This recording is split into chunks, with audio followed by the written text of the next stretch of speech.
Hello, I'm Eagle, Eagle Gardens One on Instagram, and this is fucking talking shit with Eagle.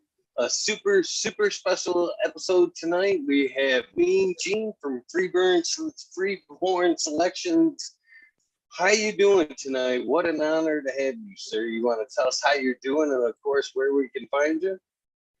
Yeah, doing good, man. I'm Mean Gene from Mendocino on Instagram, and there's another page, Freeborn Selections, too, but I don't check that one as much. So um, the other one's the good one, and it's on private, but I accept everybody. But it takes a while because it takes so long to push the button on everybody, But I let everybody in and kick some people out, and if you're waiting on getting let in, it's just because there's just it's just they make it a pain in the ass. You add some and it stops, and then for some reason they give me I add the same people like 3 times, and anyway, but yeah, that's what I'm on there.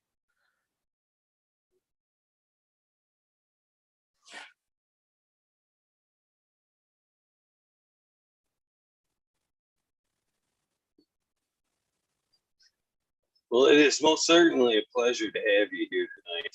Tons and tons of respect for you and what you've done in the cannabis community, and it is a huge honor to have you here tonight. I just want to get that off right first and foremost. What are you smoking on tonight?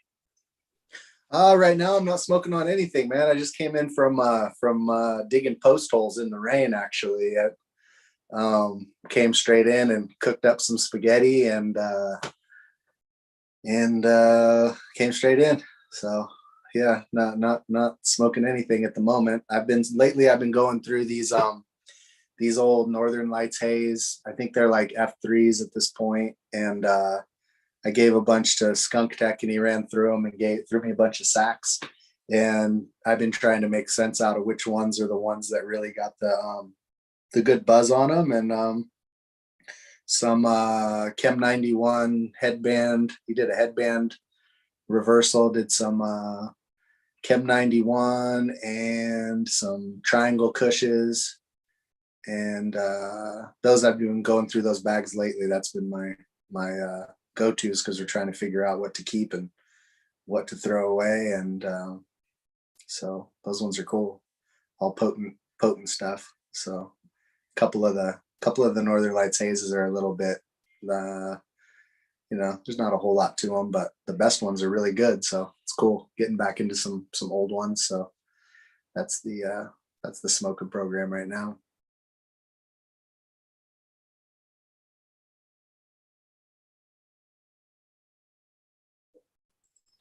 Sounds fire. That's a true farmer right there. Post holes in the rain, man. That is a true farmer. So hopefully you have some of that to roll up. I mean, hopefully you can take time to smoke along with this tonight. Yeah, I can dip out and grab a bag, and we'll try some for sure. Sounds like you deserve it. Yeah, I mean, honestly, when you're doing that, you're. No, go ahead, man. It's there. I think we got about 3 or 4 seconds. I think we got about 3 or 4 seconds of latency on it. So it'll be tricky. It's like talking on a fucking CB or something, but we'll be all right.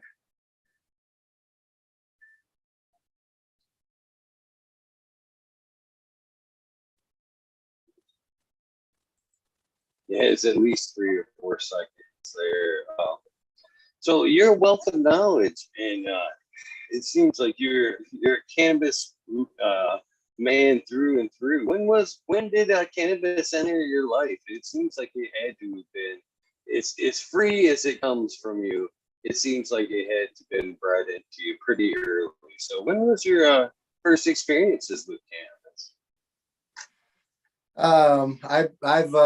I've been around cannabis since I was a baby, and I've been growing in the bushes, sleeping in tents, growing gorillas and shit since I was like 14, 15. And you know, back then stuff was more rough. You hit like the summertime and everything be super dry. You know, I've scraped fucking pipes for resin and down tubes and shit to get some shitty resin smoke, and smoked fucking uh you know, shake that's been already keefed 5 times, and tried to hotbox the Chevy with my buddy, and fucking done all the bullshit you go through as somebody who's hard up too, you know. So it was like you get harvest time was good back in the 90s, and then it would turn you know, it would turn dry. So, you know, at this point, like that's like, you know, sharing weed, giving weed away is like the coolest thing to me, because I can, you know, I can remember at the times when it was like you're like looking for something, like, you know, everybody now bitches about, oh, this strain or that strain, or this one's done like this or that one's done like that. But I remember back in the days when you're like, fuck, this is definitely weed right here. Like we're lucky we got something going on to smoke. So yeah, I mean, my experience goes back like that, back to being real young. You know, I've been smoking since I was like, first time I smoked weed, I was probably like 8 years old, and like fake hit it and didn't really get high. And then first time I got like straight up overwhelmed panic high, I was like 10. And then almost got caught by my mom coming home early, super high, like laid in bed and acted like I was sick and shit, you know. And then like that kind of scared me for a little bit. It was like, oh, I don't want to get caught smoking. And, you know, it's this vague, it's like a vague anxiety. Like, I don't know what would have really happened. My mom wouldn't have done anything to me, but I was still scared about that. And then started smoking again, you know, here and there shortly after. And then probably been smoking every day all the way from when I was like 14 years old, like every day, all day, like waking up and going to sleep with weed, until I had a kid, and then slowed down and didn't smoke as much. And you know, now I smoke, like I don't even smoke necessarily every day, but I try to smoke every day to keep my tolerance normal. But I don't smoke as much, and I kind of like it, you know, because now when I smoke, I get fucked up. I get really fucking high. And then if the weed's not that good, I don't get that high.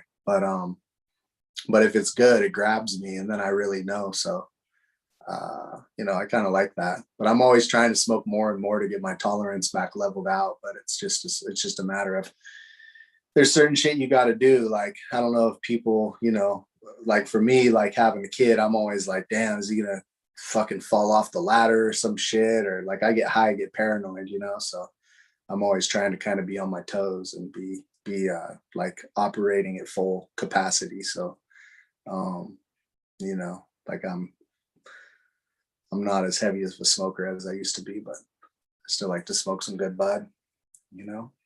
Still smoke regularly, but not from sun up to sundown anymore. So you think that paranoia is something that you grow into? That's something I hear more and more of as I grow older. You know, I've got friends that like, man, I can't smoke as much as I used to. It just seems to give me anxiety. You think that's something like an allergic reaction or something people grow into? Or I don't know if it's like that, if it's like physical like that, but I think like if you have more responsibility, I know like right now, I don't really feel like eating a handful of shrooms and just frying balls, because I'm like, fuck, what if the shit hits the fan? Like I'm the one who's in charge now. When I was like 16 and shit, if something happened, it was like, oh, fuck it, whatever, you know, everybody take care of this shit. I'm a kid, like whatever. And now I feel like I got to be on my toes, you know. And then if I get like really high, I don't really think I don't think it's drug related. I think I'm like more paranoid in general. I'm like, fuck, is something going on? And plus I got a little bit of a minor like low grade PTSD, I think, just from like bad shit happening in my life, where like if somebody like answers the phone around me really surprised, I'm like, oh shit, you know, like something bad, what happened, you know, because you have those experiences. And I think the older you get, the more experiences you collect like that. And then it makes it so you're a little more conscious of shit. When you smoke weed, it really like, it's really eye opening. You know, a good high is like something that really makes you like see what's going on and know what's going on. And so like you can like see all the mathematics around you of like, well, shit, what if this happens or what if that happens? And then if that happens, how do I want to be at the time? And so you're like, I think you just have more things to weigh in on when you're older. Like the older you get, the more you're like, damn, I'm the one who's going to have to like help people out if the shit hits the fan, or I'm the one who's going to have to protect us or whatever it is. Where when you're young, you're just like, oh, fuck it. Who cares? You're more careless and carefree and everything. But, I don't know, man. I mean, it could be something having to do with age. I know that's common, but I feel like a lot of it just has to do with like kind of like your station in life and who you're supposed to be and your expectations of yourself and shit. Like for me, I'm just like, you know, like when you know, when something really goes down, I'm like, okay, I want to be sharp. So I honestly, as funny as it is, like I think really being high probably makes you more sharp, but it also makes you sensitive to that, knowing that that's how you're supposed to be. So I think people probably just kind of can, they kind of have a little more self-aware. So when you get high, it's a little easier to get introspective and fucked up in your head. But it's definitely a common thing. I know people get older and then they're like, oh dude, ever since I turned fucking 35 or ever since I turned 40, I can't fucking do it. And yeah, I don't know, man. It could be I know your brain shifts. So like when you're young, all the way till you're 25, you have the part of your brain that controls rewards is really in control. So you're all about rewards and you don't care that much about punishment. And when you're older, you're more concerned about what the punishment is and less concerned about the rewards. Um, so like I think it's natural to get to a certain point and be like, oh, okay, well, here's the bad shit that could happen. And you're a little more focused on that. And we've evolved that way because it's practical as a species for like the younger members of the species to be like innovating and trying new shit and fearless and just like, you know, jump off the cliff and see what happens. Whereas when you're old, you're like, you know, it's more practical for the survival of the species for older, you know, members of our species to be like, okay, like we got to weigh this out. We got to figure out what's really going on here. And if you have both, then you get a lot of progress and you're able to preserve it. If you only have everybody trying to do innovation, then it's just a fucked up free for all and people are doing crazy shit and that's it. And if you have only older people who are all about, you know, like keeping everything in the status quo and trying to make sure everything's preserved and perfect and shit, then you wouldn't have any innovation and then you get fucked too. So it could play into that too, you know, as far as just our brain chemistry. But yeah, I don't know, man. I know for sure, like, you know, I kind of like the fact that I can get so fucking high now if I don't smoke that much. And then I can smoke, like I smoked some TK cross Cuban Black Haze. And I was here hanging out and like a fucking bumblebee flew into my house and was up buzzing in the light. I was like looking at it like, damn, this poor fucking bumblebee. And if I was sober, I'd be like, fucking bee, like, you know, maybe get the fly swatter or maybe try to like get it out of the house or something. But I was like, fuck, how do I rescue this thing safely, you know? And fucking not so dog came in. He was on the back porch and he's like, damn, you're in here buzzed up, huh? You're high, man. And I was like, yeah, dude, I got like this weird sympathy high going right now. I'm trying to save this bumblebee, you know? And he's like, oh, bro. And he just grabbed a cup and put it in the cup and we slid something on it and we put it out. And I'm like, oh, shit, thanks, dude. I'm fucking high, just like staring at the bee, trying to figure out what's going on. And like, for all between the point when I was probably 14 or 15 and the point when I was like 30, I never got high like that. I couldn't. You could give me all the hash, all the dabs, edibles. Maybe edibles could get me if I ate enough, but you give me like anything and I wouldn't get high like that. And now because of easing off the weed, I can smoke some weird shit like that, like a haze crossed with an OG and get this high where I'm just like, oh shit, okay.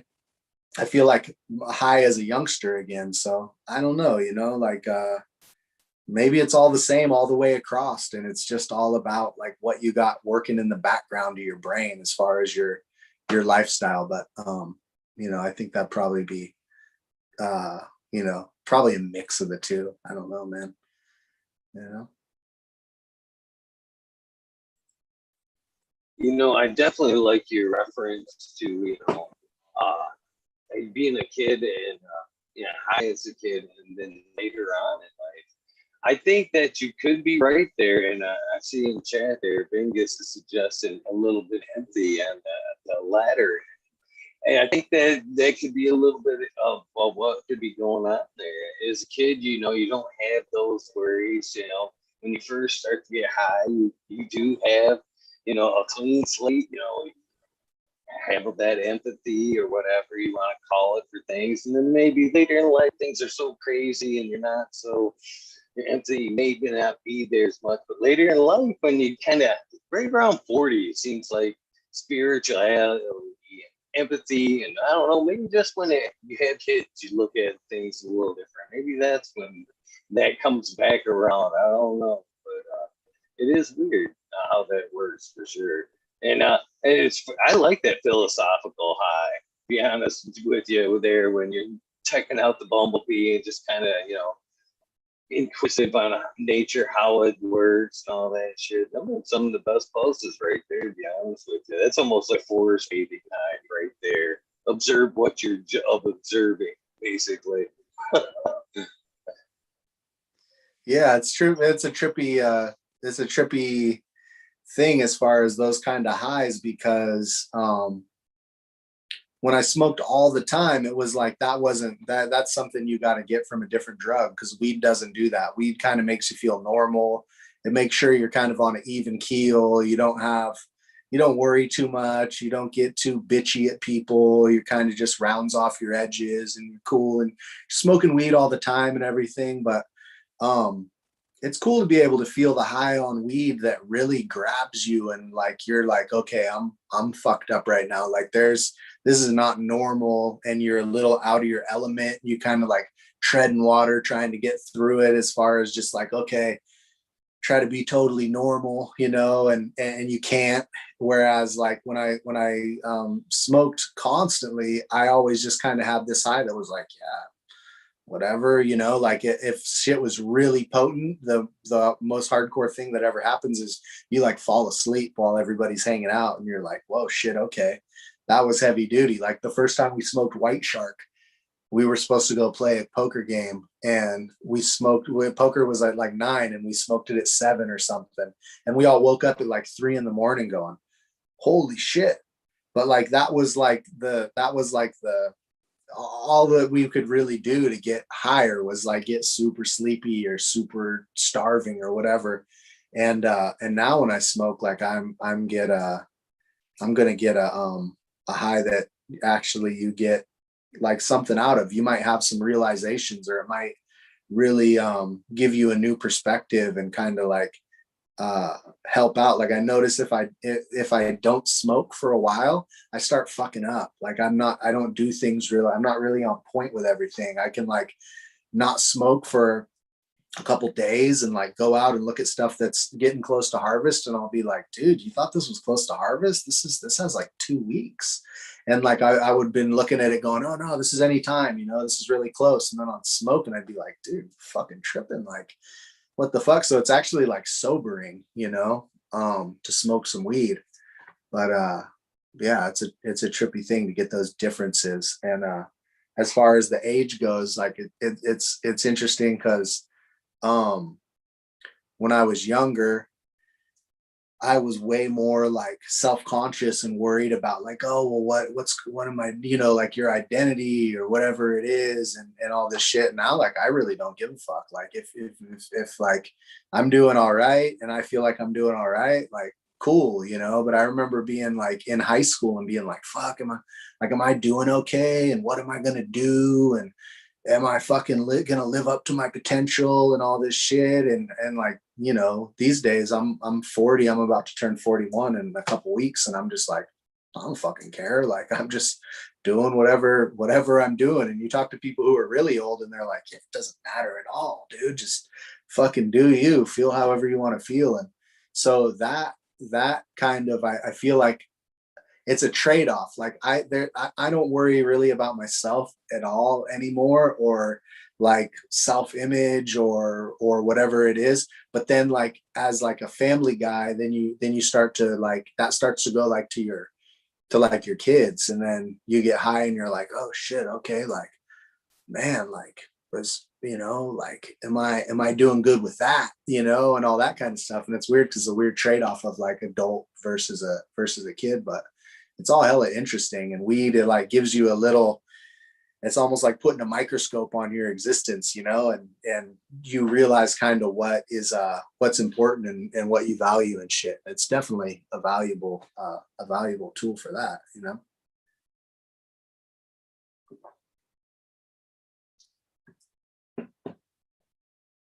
So when did your amazing journey with growing cannabis begin? It's pretty early as well, isn't it? Yeah, I mean, like the first time I mean, like when I was a kid, like I've been like taking cuttings and plugging them in trays and trimming weed and shit since I was like 9 years old. And I've really been trimming weed probably since I was like 7 or 8 or something. And so like, I really been around it. But the first time I tried to grow, I had like this Thai brickweed. And um I would assume really that it was just some bullshit called Thai, even though it was really like some shitty Mexican or Colombian brickweed. Except that I've smoked some a decent amount of like Mexican weed and Colombian weed. That's brickweed, like high grade brickweed, which is funny to say, but like that's actually like big fluffy buds. And then like brickweed that's like straight flat shitty shit. And this was flat shitty brown shit. But when I smoked it, I got so fucking high and it was so giggly that you would make you like roll on the floor laughing. And so it makes me think that it probably was like something like that. Like it was some real Thai weed. But I pulled seeds out of that when I was like 13, and I took them and I tried to grow them, and I like was like sneaking them, and I'm going to grow them over here where like in the safe little gully. And it was dark as shit. There's no way you were growing there. And that was like my first attempt at really having like my own thing. I grew a plant when I was like 10 years old. That was a clone, and like grew it like in the family garden and took care of it and shit, and totally like half-assed it. But like mixed the dirt and fed it and watered it, and did most of the process and everything, and then like trimmed it myself and all that. But then it wasn't for like a few more years that I tried to plant some seeds like out, sneaking them on my own. And I got zero from that. And there was never a chance I was going to get shit. And then probably when I think I was like 14, me and my buddy, we were like, oh, we could put some stuff over here. And we like tried it and got his house flown hella hard. And we wound up like cutting them down and pulling out the hose and shit, and like going, oh fuck, we're gonna get your mom busted, like let's not do this. And then the following season, I actually grew, like with a couple of my buddies, we like put stuff in the bushes and ran water to it and put it up on this hill, and like actually pulled that off. And that's probably like 14, I guess. And then trying to think if that was, I guess it was the following season. So like that would have been, I think, 95. I grew and actually like grew seeds from my buddy, and wound up, it was either 94 or 95, but wound up actually like pulling off a crop with my buddies, and we got some dank weed. And it was like up off the edge of his property and shit. And like, the weed we wound up getting was really good. And we thought we were we're gonna grow all this bud, and we wound up not getting that much, but we all got like a big bag of weed. A lot of smoke and stuff, and we were stoked on it. And it was a lot of hit and miss all the way through there. Like it wasn't easy through, like in the 90s was really hard to grow. Like still to this day, people are like, oh dude, like you're from a legal state and this and that. I'm like, it wasn't legal when we were growing, when we started growing. It was all just as crazy as anywhere. So like we all experienced that, but that was like the start of it, was trying to just basically go put something in the bushes and hope you can pull something off, and like sleep in a tent and guard it, and get your little something. And then I tried doing some other ones, and they got either hit by camp or just didn't work out for one reason or another. And that was like the beginning of my, it was like a rough start with a little bit of success mixed in, pretty much.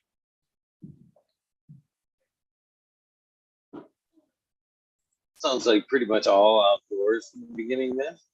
Yeah, I think so. So what was that first flavor profile that actually kind of set you off to where you were like, wow, this is actually good fucking weed right here? What was that? What was that, and what was the flavor like at that point?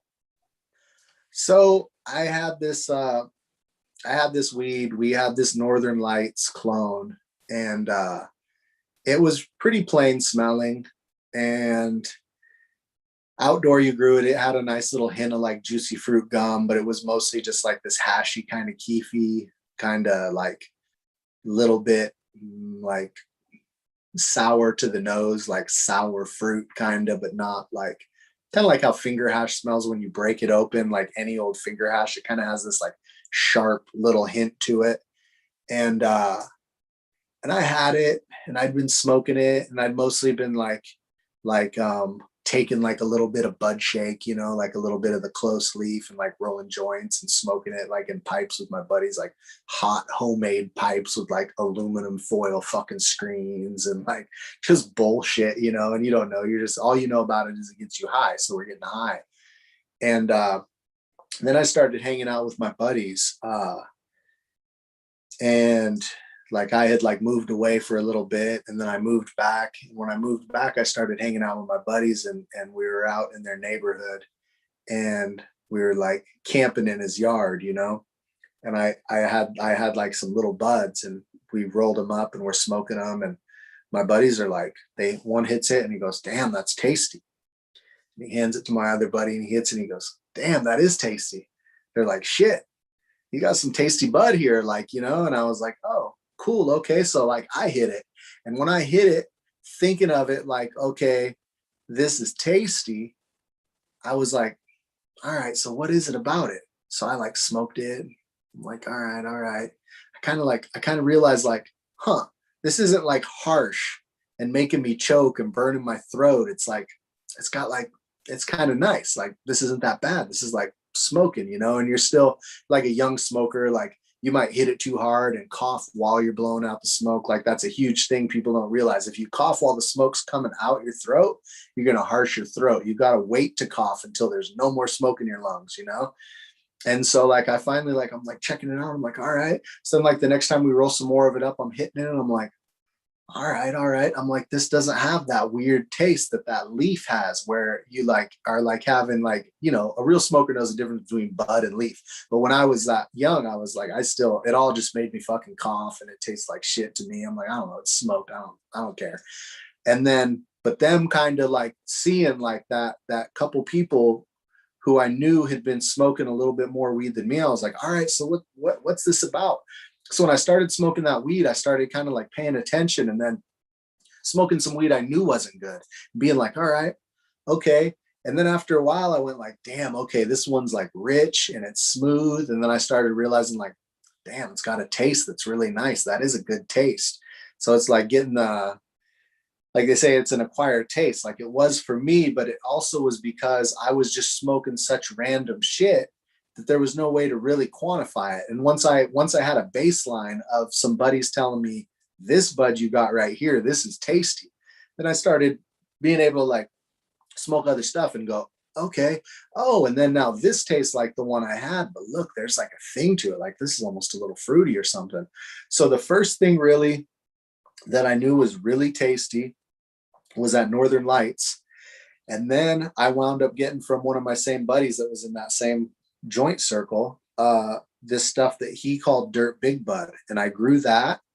And when I smoked that, I was like, oh shit, like this is just undeniable. This tastes so good. And it's so like the smoke wasn't smoky. It was more like steamy. And it was like coated your mouth with like a grease that was like pleasant, like butter or oil. And I was like, damn, okay, that's crazy. That's really bomb. And those were like kind of the early ones that I can really remember that stick out, that were good. And right around that time period was like kind of, to me, one of those like golden eras of weed, because people had all learned how to dry it really good. People had started dry trimming. People like had all these different seed varieties and had shared them just enough that people had a little bit of different stuff. And right in there was like when it really like took off, where I realized what flavors were and stuff. And still, like, you know, like I still, anytime I find something that's the same as something I smoked back then that I really liked, it always just pops out like, that's like that one, or, you know, that's like the one that so-and-so had. And so, you know, that whole little time period was like really when I figured out what flavor was, and it grew on me. And smoking with good papers, and, you know, like people teach you shit, and then you learn like, okay, this is how you taste weed. And so that was, you know, that was the whole beginning of realizing like, damn, some shit's good and some shit's not.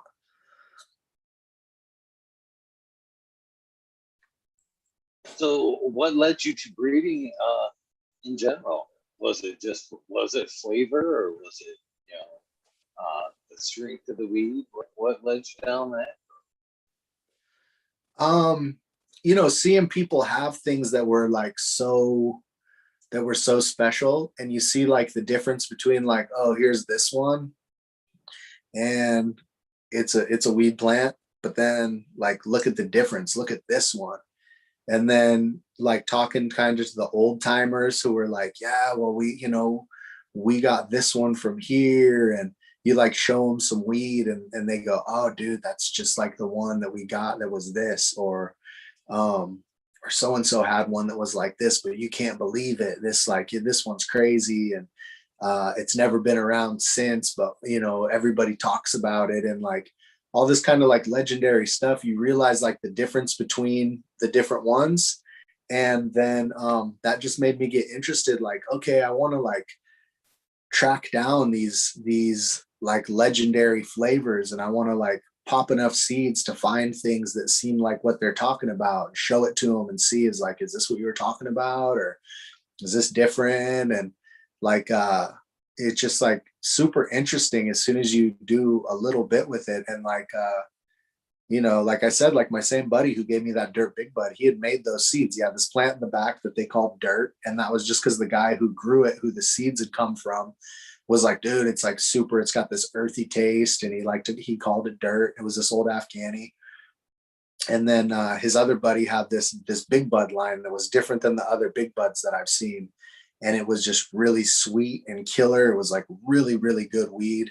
It was like reminded me of like some of like it had this hint of like what Bubba has, but it was way more sweet, and it was super buttery tasting and dank. And he crossed them together, and he gave me the seeds. And so I had never made seeds, but I like saw he took these two things and put them together, and I grew them, and I was like, damn, this is like both those things mixed together. And so that kind of was like, you know, seeing somebody my age just do it, and saw how casual he made them, and was like, yeah, dude, they're put together. And then I did this, and I was like, damn, all right. And so that kind of you know, like made me want to like check it out. And also at the same buddy's house, like they had marijuana botany.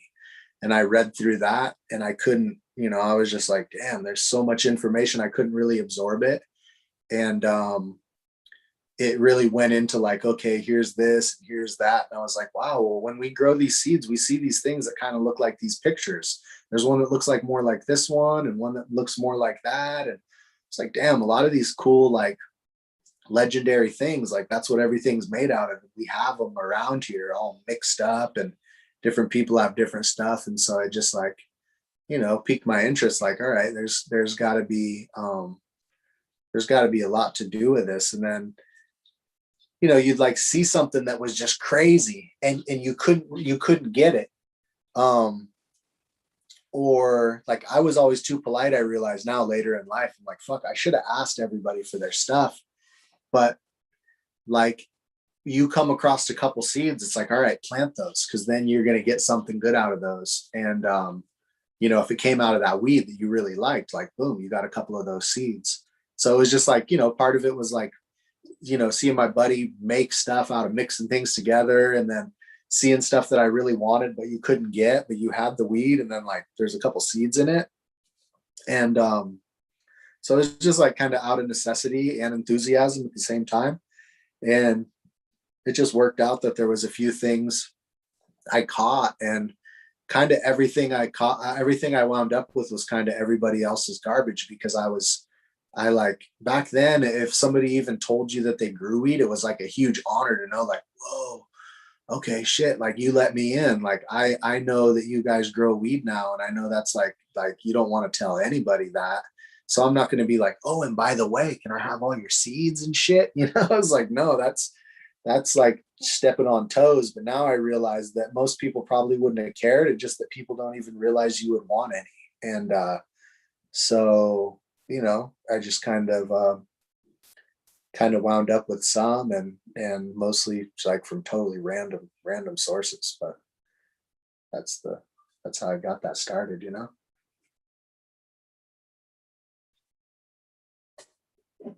I can't help but ask. You do seem like a very nice, respectable dude. Where does Mean Gene come into play? It came in kind of randomly. My same buddy that gave me those first seeds, he like jokingly at some point called me Gene. I think it was inspired by the fact we had been like discussing like the transfer of genes out of marijuana botany. I'm pretty sure that it was just like a word that was stuck in our head, kind of, but like, I'm not really sure really where it came from. But then like, it got used a little bit, and then it just naturally, if it's Gene, you're going to attach Mean Gene to it.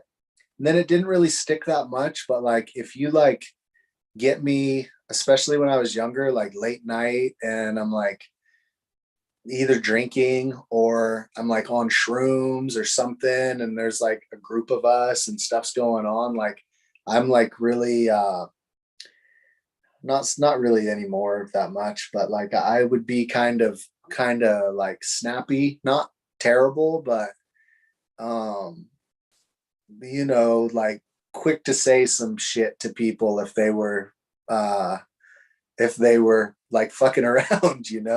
So then I had a couple buddies who they were just like, no, dude, that shit's sticking, like, because you're fucking mean, and I was like, I don't know,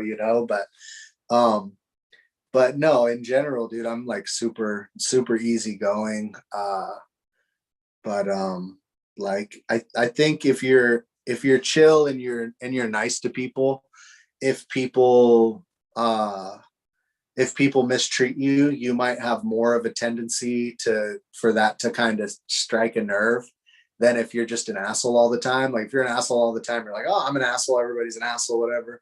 But when you're like nice to people, and then they're kind of out of line and in your face or whatever, you're like, what the fuck? Then it makes you snap, and so I used to be a little bit more unruly like that. But like I said, not bad, just like kind of a character when we would be really high, and have like people come and try to shut down our music, or like people come to my house to like look at some weed, and like like fuck with my jars too much and like just pull out my weed and try to roll it up and shit. And I just like fucking, like a little bit snappy. And that, I think that just made it kind of stick on that level.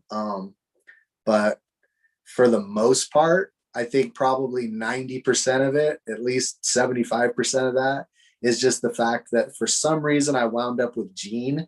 And then if your name's Gene, you're gonna meet Mean Gene. Like search Mean Gene on like Instagram or Facebook or whatever, and it's gonna be like, oh, 13 million results or some shit. Not really, but like a lot. There's a lot. Everybody who's Gene is Mean Gene, I think.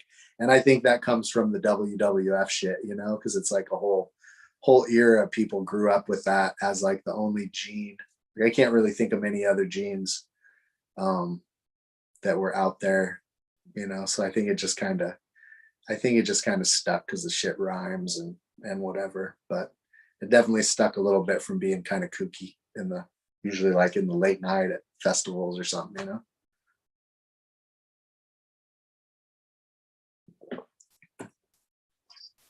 We got a couple questions here, Chad and I, will get out of here before they add up too much. The Big Kush would like to know which chem dog is your favorite? Which chem dog? Yeah. I like Chem 91 the most. And most of the chem lovers that I know like the D the best because it has a certain kind of potency to it. But I'm not like that. Smell is honestly really similar to some stuff that we had that was kind of like common and we didn't ever know what it was. It was kind of like when people say like Mendo Blendo or whatever, where it's just some mixed seed that people have. It would like pop out and it would be like musky and deep and gross. And you'd smoke it and it always that, for some reason, weed with that smell, I've never come across that deep musky funk like that and not had it be really fucking potent. So I think they all have maybe one ancestral Afghani line or area or something where it came from that's all in that, because it used to pop out of just random shit here. And I'd be like, whoa, this one's so potent, but it smells like shit, And people love that. They love that. But for me, I'm like, it's cool. I like part of the smell, but I'm not that fond of like the kind of poopy musk that it has to me. And the 91 has more like one of the smells that I consider just like to be like the magical, awesome smells where it's, I don't know, it just smells like 91. It's got that like cool, like, I don't know. It's a different thing to me. It's more clear. And I like that kind of clear thing that it has. And I kind of like the look of it. It's just like a really neat, it has a really cool look to it where it looks very, like kind of immaculate in a weird sense as far as the color and like the shape of it. And it just like looks like what I consider to be pretty weed, which is funny because now if weed's not purple and covered in hella frost, it's like, oh, it's kind of ugly. And I see people that I'm like, what are you guys talking about? Ugly? Like to me, ugly was always stuff that was like super hard to trim and not that much resin and, super leafy or whatever, but stuff that's a pain in the ass as a grower and a producer and stuff. But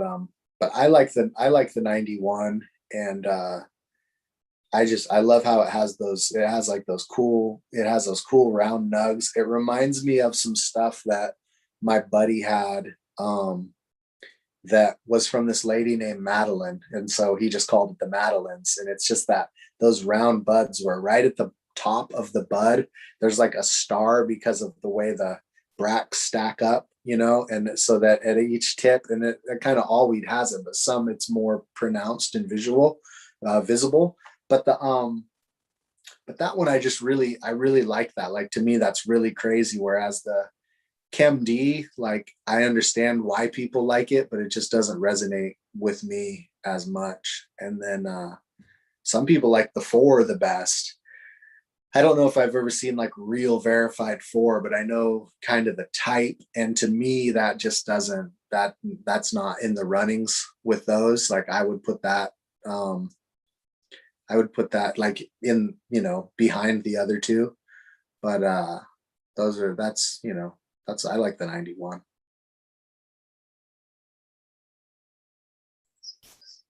Mike Denver and Captain 420. I will get to your questions in a second. But seeing how the medical question has more weight, I have to ask that one first. So Matthew from SoCal would like to know: do you have any strains that work with nerve damage, pain, and epilepsy? Is the question. It seems, I don't know, like the epilepsy one is trippy. I had one that I put out with aficionado that I call OG Cuddler or Red Hindu Kush. It's Pure Kush, Big Red, and Hindu Kush and Big Red. So it's like it's real heavy on the Afghani. And for whatever reason, I had a guy up in Trinity County who found me at a show, and he was like, dude, he goes, I've had seizures for my whole life. And once I got that weed, he goes, as long as I've been smoking that weed, I haven't had any seizures. And I was like, fuck, that's crazy, you know? And I was, and he was like, yeah, I had like different plants of it from that seed and they all work. And so I don't know that that means that that's good. It's anecdotal. So it doesn't mean that like, okay, this is always good for epilepsy. It seems to me that, a lot of weed is good for epilepsy if it's good for that individual. Like people use CBD or people use THC, like different plants with different, you know, drug content. And I don't know. I think it's kind of person by person, but I've never actually taken that and tried to see like if that's a widespread thing. And yeah, I don't know. As far as nerve pain, you know, I don't know. I think nerves are trippy. My cousin Michael, he has a really bad thing in his back where it's like you start to get like tendrils of tissue that grow like on the spinal column for some reason, and it fucks with his nerves. And so all of a sudden it'll feel like someone just jammed a knife in his leg, or it'll feel like someone just crushed his foot, or like he just weird his nervous system is just all fucked up. And I've been giving him lots of different stuff to try out to see if any of it helps. And it's like all of it helps,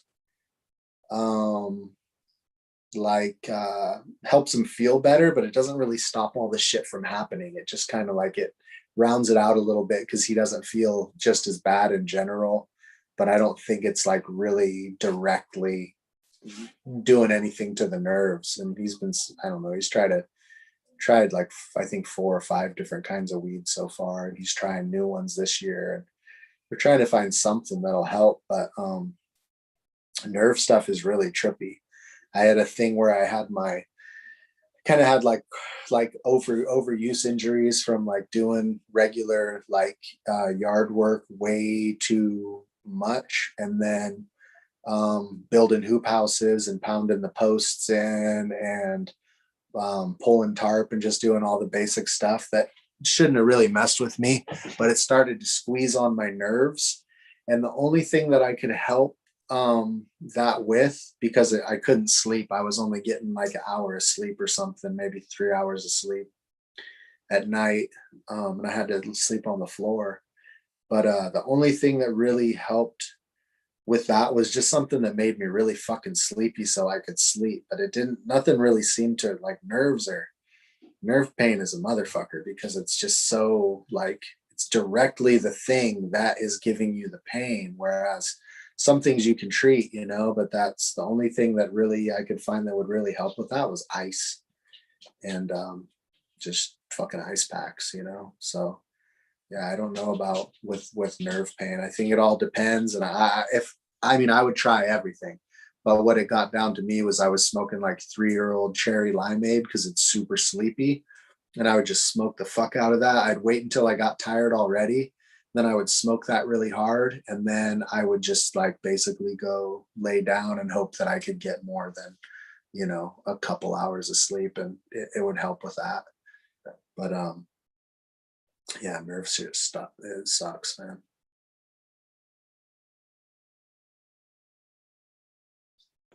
Mike Denver would like to know: Did you breed cherry lime haze? Did I breed cherry limeade? Yeah, it's a cherry Cherry lime pie. haze. Oh, cherry lime haze. No, that's a different one. That's a Colorado thing.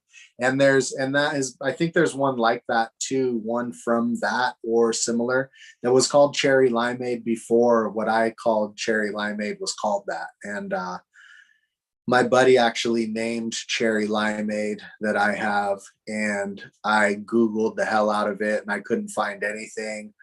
And then I dug deep into Google, like 20 pages or something, and something popped up from Jaws Genetics, and he had used it. And so I got in touch with him and I said, hey, dude, I already won some awards and shit with this. Like, I'll change the name if it's already in use.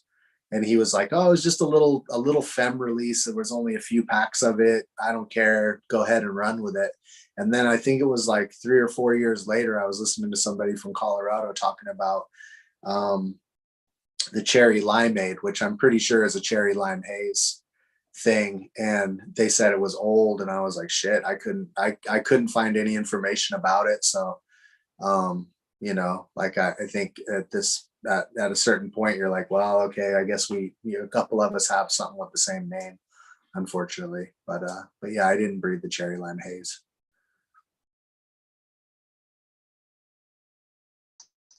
Could you tell me how the legendary strain of Black Lime Reserve came to be?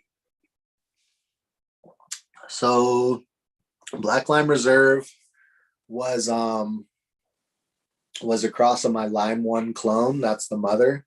And the father is Chemdog Special Reserve from Leo Stone at Aficionado. And what happened was I met him, and at the time his girlfriend, Elena, and they had won an Emerald Cup with Chemdog Special Reserve, which is like a Star Dog, Chem 4 Star Dog, or something similar to Chem 4, a clone that was like maybe a one-off. I'm not sure. And they gave me a jar of the weed, and I looked at the weed and I was like, wow, this actually has a really similar look to Lime One. At that point, it was a little bit old. Both the samples I had of the lime and that were a little bit older, but I was like, wow, they probably mixed together pretty good. And the Chemdog Special Reserve had a really killer high, was really strong. It was like a good representation of a chem because of that. It started with a Star Dog and this other thing that was either Chem 4 or real close to Chem 4. And so when I saw it, I was like, yeah, this would be these would probably make a cool cross. And so I got some pollen from Leo and I put that on the Lime One clone. And then I put it on a few other things. Put it on a cherry limeade, and that was what he used to make cherry noir and white cherry truffle and a bunch of the newer releases that they have. That all comes from that stuff. And the Lime One is Hollywood Pure Kush crossed with Black Lime. And the Black Lime was an old thing.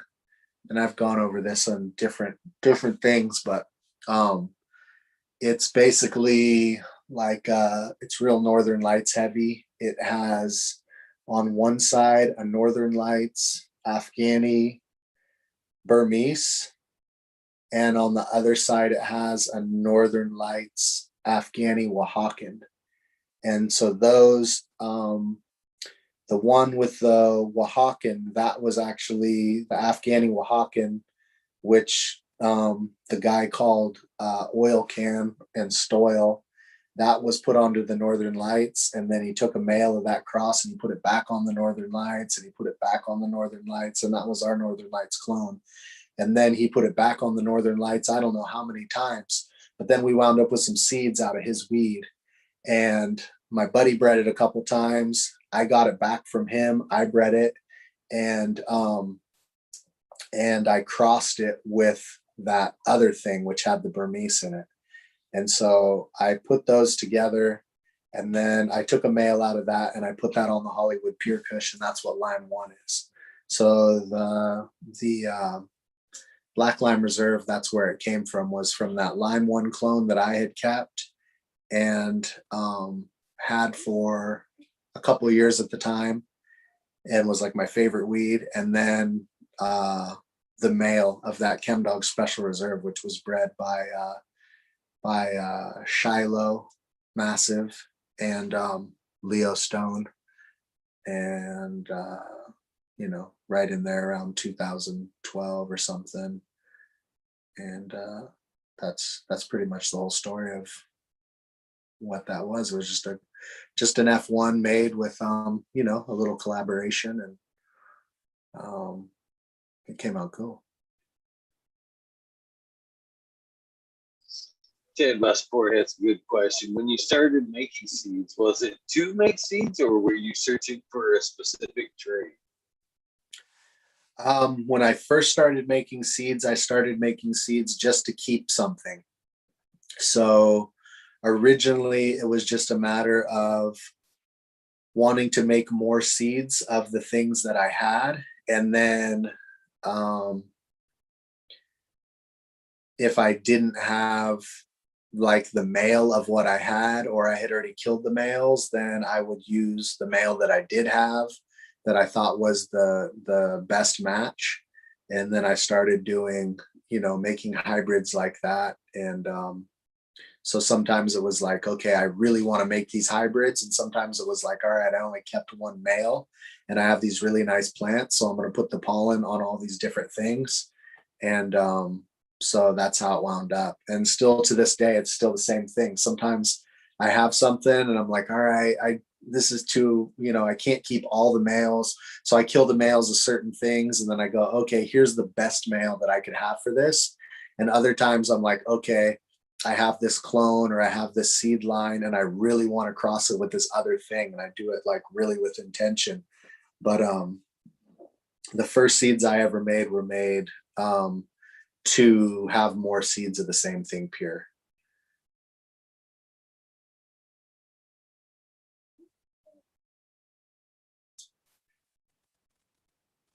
What was that first special pheno / strain that had you excited to where you wanted to work with it? So I guess what strain, what pheno? It was that Dirt Big Bud from my buddy. And when it was still just indoor, at a certain point when I was down in Sonoma County, we popped those, and I want to say we popped a couple and we got 2 females and we kept 2 female clones. One of them stayed around for a long time. That's where my Pina comes from, that. And Grape Soda Skunk has some of that in it. And because of that, it also means it's in Cherry West and a few other things. But that was the first thing. And the coolest thing about that was like, once you cut off the big leaves, it was almost like it was trimmed. It was like it was so easy to trim, and you could totally fuck up the drying process and it would still come out perfect and stinky every time. Like you could have it be like, okay, it got too warm and everything's all plain and nothing stinks anymore, and it would still just reek. And it was just this like sickly sweet grape, bubblegum, caramel, butter, popcorn ball, like crazy, just like candy corn syrup, like really, really sweet and dank. And it just tasted so good, and it wouldn't mold, and it totally supported itself. And it almost, like I said, you almost didn't have to trim it. You like cut off the big leaves and it was just already just grew like that. And that was like the first thing that was like, okay, damn, this is different. It was so different than the Northern Lights, which was like harder to trim. more plain, less of a loud smell, more of a plain taste. It wasn't as potent. The Northern Lights was really, really, really potent, but the Dirt Big Bud was just, and it just looked so cool. It was such an interesting specimen. It had these leaves that just were like, they were like this, you know. And I've never seen one with the same kind of curl that it had, where it just looked like, like bird claws or something, every leaf. And people be like, is it burnt? Is it overwatered? Is it too cold? What's wrong with it? And it just grew like that. It was really, really cool. And just super unique. And yeah, I need to dig through, like I need to do like a run of pina where I just plant like a couple thousand just to look for that leaf again, to try to bring back that exact type. But the smell of my pina, when it's the sweetest ones, like the ones I released with the purple stem, it's really close to the same smell. Like anybody who smells that, it's the original source of the dirt. I gave some to him through somebody else blindly to have him smell it. And when he smelled it, I told them when I gave it to him, I said, give it to him. And when he gets it, he's going to go, ooh, that's some good dirt. Just like when I first grew that shit in 94 or 95, and they gave it to him and he smelled it. And I was like, what did he say? And it was like, exactly what he goes, ooh, damn, that's some good dirt. Like it's still the smell, you know, like a guy now who's like, you know, whatever, 70 or something can smell it. And he hasn't smelled that smell since the mid 90s when I showed it to him the last time. And he's like, there it is, you know? So it's there, but the plants are totally different. So, but that was the original shit. So that's why that smell is still so special to me.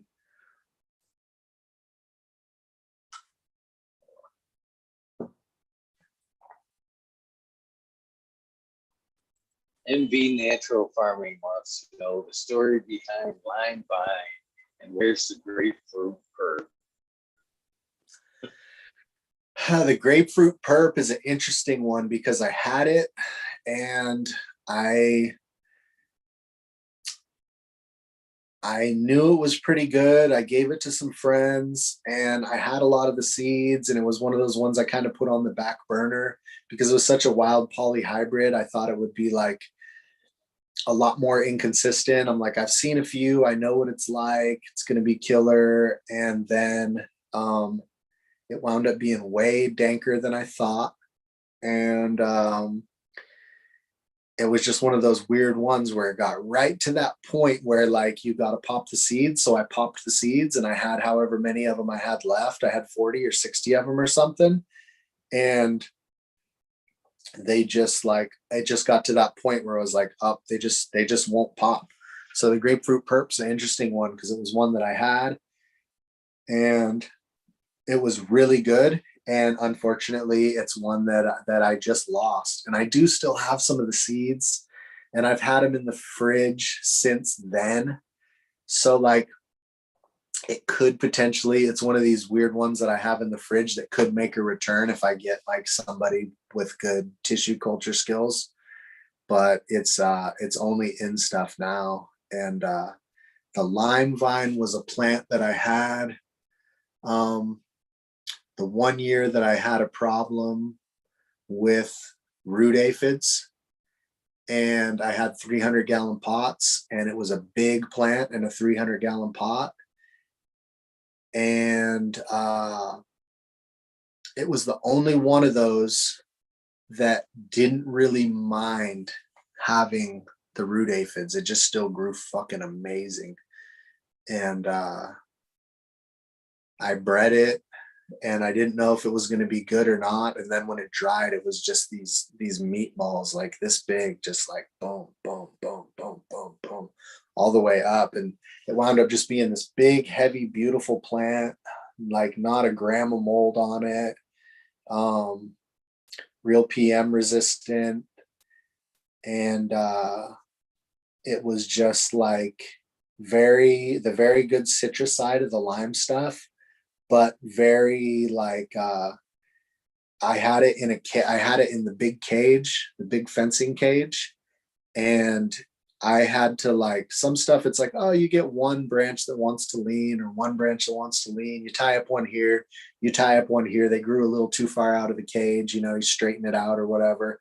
This one was like, just like, it was like Medusa shook her head around or something. There was just buds everywhere, just all every which way. And I was like, oh, you viney bitch, Jesus, what am I going to do? And I had to go out there and it just took forever to just get everything straightened back out after like a light rain on this, on the, you know, it was all perfect. And then I got a light rain and most plants were fine. And that one was just so viney, it just flopped everywhere.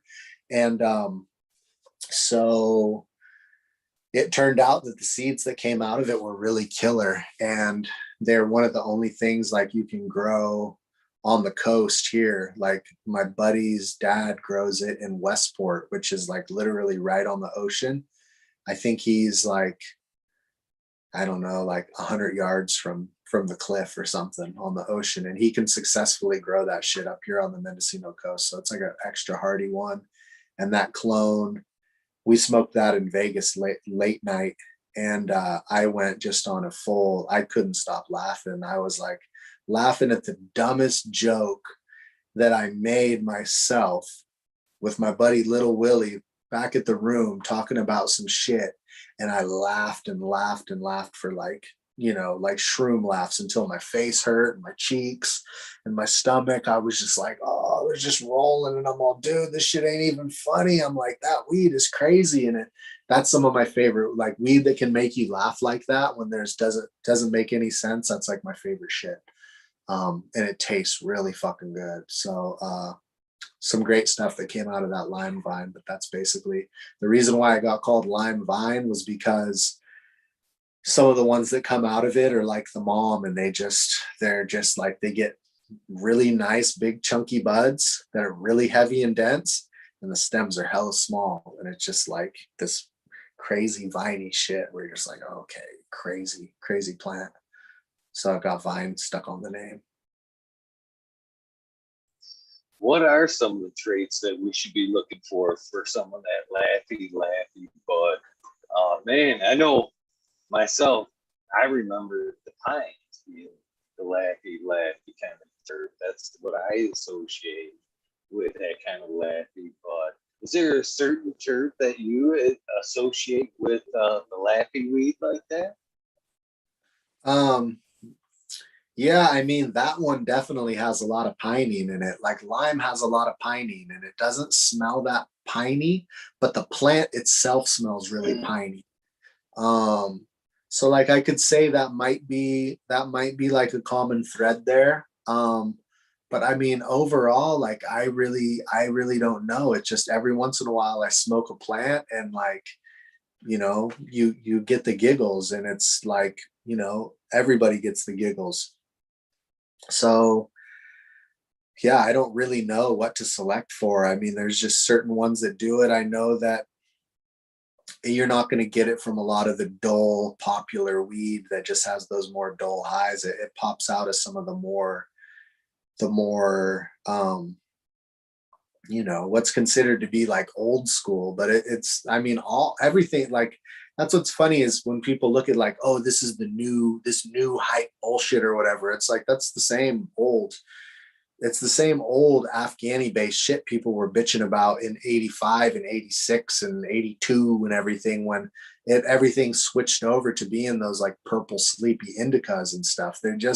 They have duller highs, you know, but and it's just interesting because some of the stuff I get the giggly stuff from, it's still in some of those real crazy broadleafs that everyone thinks of as sleepy. Like they're not all like all indica isn't just like indica high. Some indica has a crazy racy laughy lay on the floor and feel crazy high, and some of the real narrow leaf shit too is just like some bullshit and dull. But yeah, you just have to find those certain plants, and then I mean once you get your hands on them, you hope like you wind up with a clone of something that actually has that effect. And that's one thing that I like about a lot of the stuff I've used as males on other stuff is it lends a little bit of that.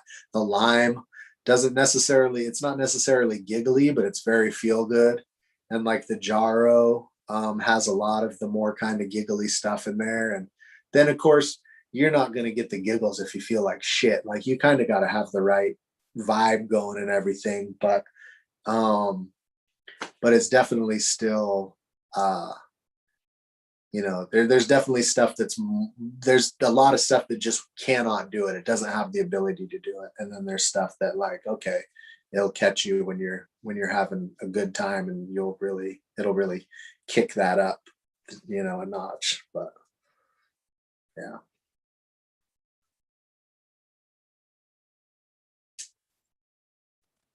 You seem to like to limit your strains or seeds when they're released.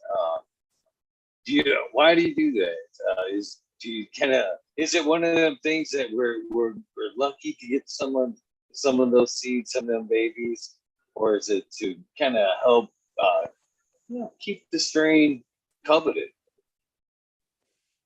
I mean, there's a lot of ways to look at that, and I'm always back and forth about like how to handle that. In general, though, like I like to do a lot of different stuff. And what that means a lot of times is I don't actually have a big supply of anything. And you have to have a lot to put away if you're not going to grow them right away, because over time you lose a certain percentage of viability. So, like, if I only keep a few hundred seeds of something, then I know I'm going to have to probably plant that and breed more of it within a certain timeline. And so, like, there's only so much you can actually put out if you don't have the exact parent still, and you can't like just recreate it, or you don't have a whole ton of it made in the first place.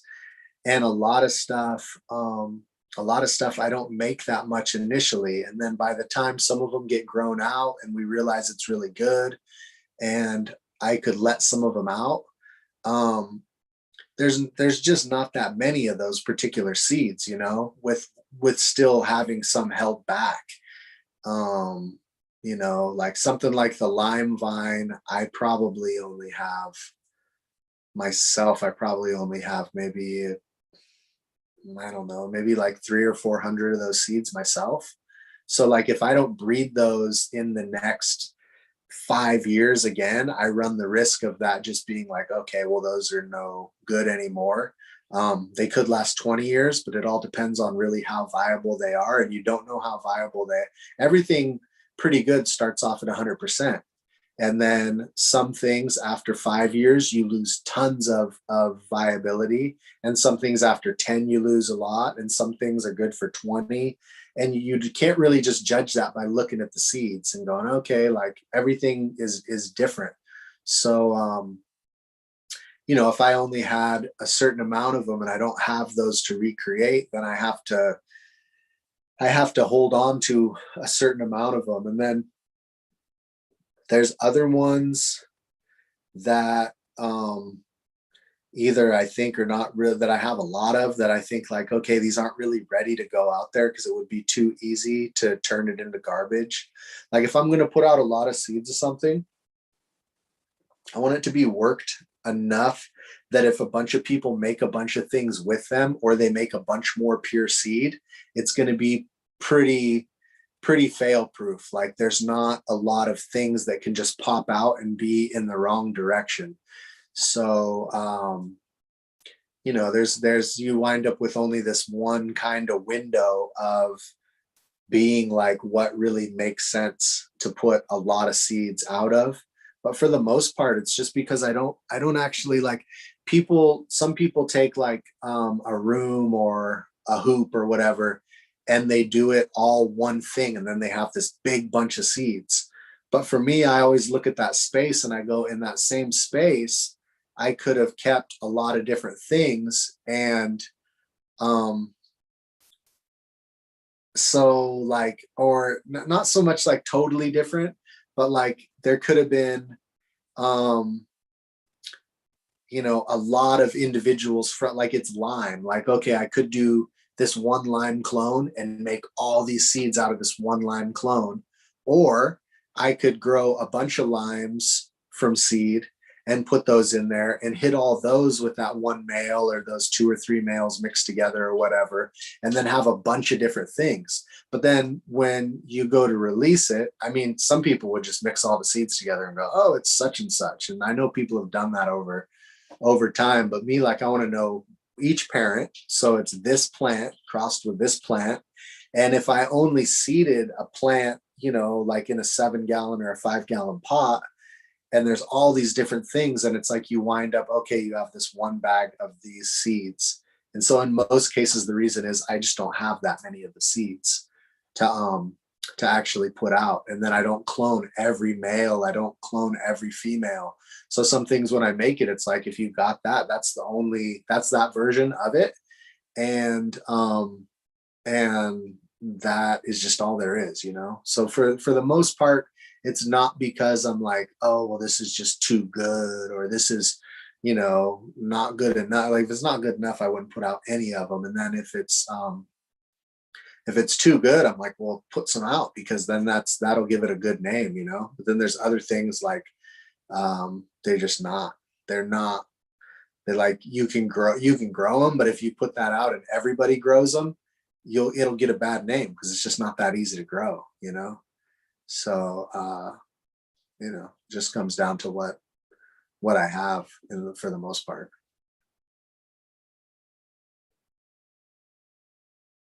When you start out with this strain, do you prefer to start out with a clean slate and work from seed, or do you prefer to bring in established clone and then, you know, hitting with an established herd with an established male, or how does that work? You know, I do everything totally different. So, if there's something that's really cool that's a clone, and like I've seen the weed and I'm like, wow, that's awesome stuff. Like, then I want to figure out, like, okay, what do I have that would cross well with that? Either that would make it really different and keep something cool about it, or that would try to make it be make it so that you get a lot of what that is in a seed version. But typically I try to make something I'm trying to like take the quality from something, like, okay, this is good in these ways, but I'm trying to not have the seed be that same thing, because I know, like, you can already get that clone. So I'm usually trying to get like the middle ground between them, between what male I go with. But like, I really like to ideally start with stuff that I've already been working on, and then try to like go forward with that. So I do it all, but like my favorite thing is to pop seeds and get the females out of that, and then breed them with either something else I have, or but if I can, I like to have the moms be from my stock too. That's the most rewarding, but it doesn't stop me from just taking in that same project going well, and I have all these other females that are killer from clone, and just put them in there, you know. So I do it all, but my favorite is to have it all be from seed stock, you know.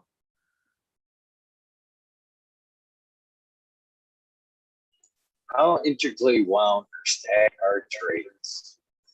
Basically, if you're breeding to remove something and you remove, say, you know, a certain flavor profile, a certain terp, does it like unravel a lot of shit? I mean, say, I mean, does it play out further down the line with just taste? Does it unravel, like, say, some other traits like pest man, you know, pest defense and stuff like that?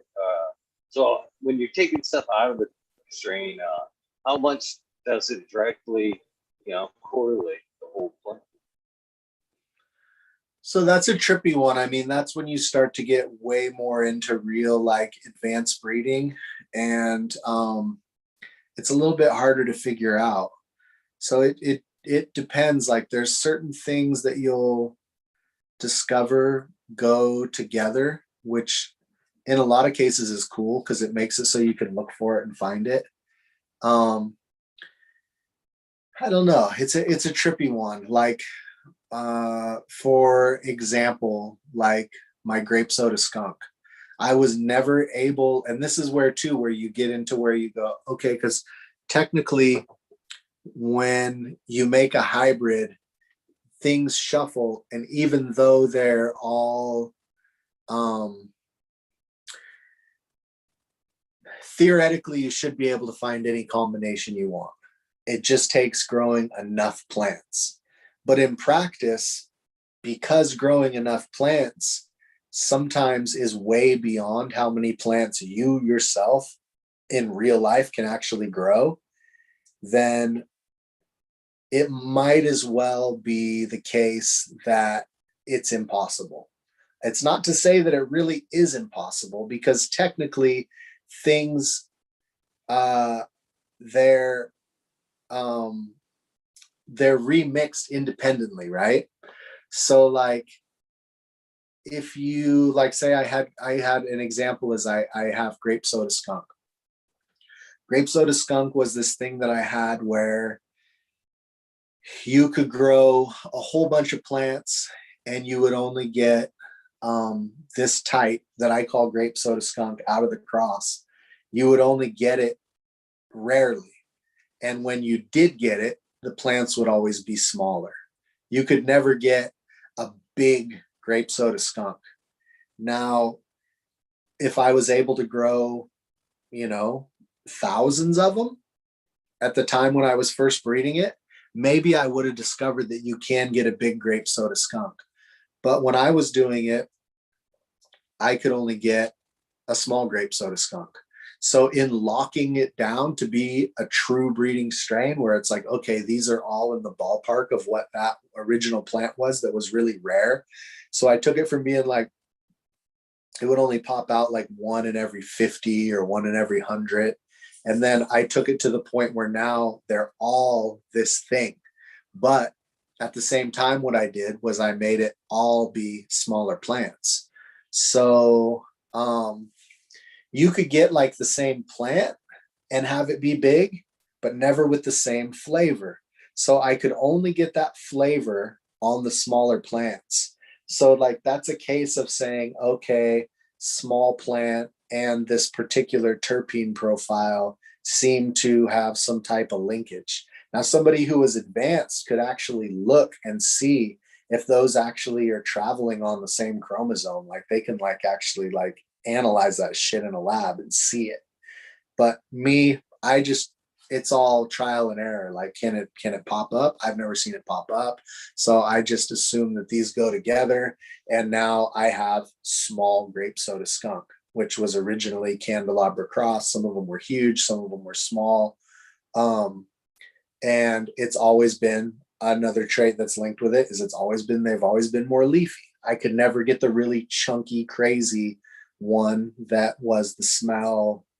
The smells on the big, huge, crazy ones, they were always more piney and different. And they were what I wanted those too, but I wasn't able to ever lock those down. And so, that's just like an example. Like sometimes there's things are stuck together and, to say it again, it doesn't mean that it's impossible. It might have been totally possible, but it's very uncommon at the very least. And it could be impossible in this case, and I'm not really sure. So, you just have to you have to wonder. Like, I mean, the very gnarliest of the stuff in the OG Kush that I really really like the smells of a lot. A lot of times the plants are they're a little bit more weak than the other plants that are in the same batch of seeds. You're like, well, this one's just a little bit more viney and it doesn't support itself as well, but it gets this fucking weed, you know, and that's like fairly common. And it's not to say that you can't overcome that by hunting through a huge amount of seeds to see where they realigned. And because it's a biological thing, even if it's even if you can get to a point where you go, no, it's always completely linked, there might still be one out of a whole bunch where it's not, because there's always weird little exceptions and stuff that's alive.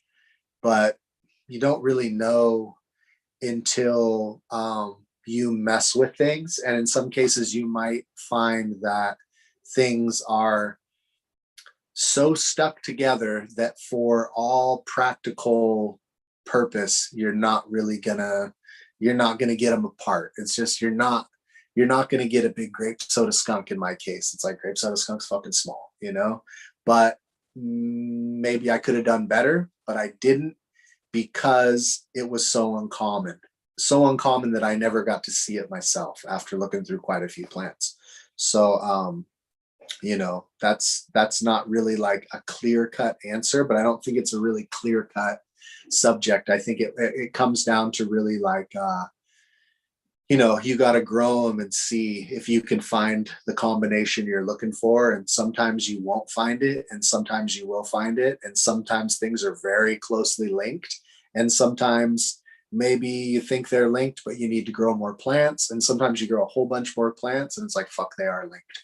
So it's something you have to actually kind of dig into to see if things are stuck together, unless, like I said, you're a modern breeder and you're actually looking at things and you're looking in under a microscope and a fucking, you know, whatever they use, and going, okay, these are actually on that location and these are on that location. And I talked to a dude late night one time, and he goes, no, I'm a geneticist. Like, that's what we do. We see it visually, like the stuff that you're trying to do through trial and error. Like, we look at that shit in a microscope and we see which things are on which chromosome, and then we're able to actually tell. And I was like, well, fuck, that's cool, but I don't have those capabilities, and most of us don't. So it winds up being trial and error. And even for him, you would still have to do all the studies to be able to figure out what that is, because it's not like you look at the chromosome and it says, hey, look at me, I'm purple. Like, you're going to have to still draw correlations through a bunch of field trials anyway. So in reality, it's a tool, but you're still going to have to do everything to identify everything in the first place. So that's, you know, that's as much as I know about it, really.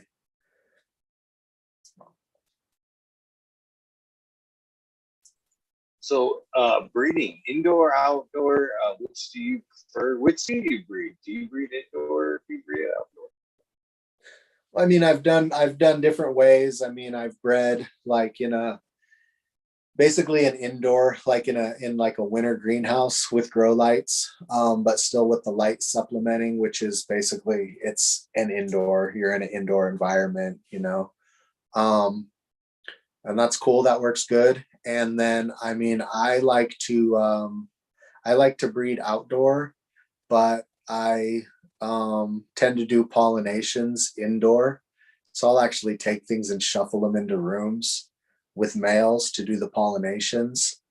I mean, outdoor, to me, like, I have always liked to grow outdoor. I've grown indoor and it's cool, but to me, like, it's just not what I'm really into. I'm not like a tech head, and I'm not into that, the whole aspect of it, really. Like, I like to have a garden, and for me, like indoor is like a little factory or a facility. And I like to have a garden and walk around and hang out in my garden and shit. And um so I like to breed for outdoor, and so I breed outdoor typically. And you know, I mean, it doesn't basically, like, I've started now breeding in depths, and in a depth you're actually able to put even more pressure, on plants to freak them out. So like if you want to stress test things, like I was able to in a dep, I was able to get cuts that people are like, oh yeah, that's a great cut. It's reliable. And I'm like, well, I got that shit to Herm in my dep, you know? So like you can put all the pressure that you get from an indoor, you can play with the light cycles. You can swing the humidity, you can swing the heat harder than you can indoor, unless indoor you're doing really goofy shit like leaving off your fans or whatever.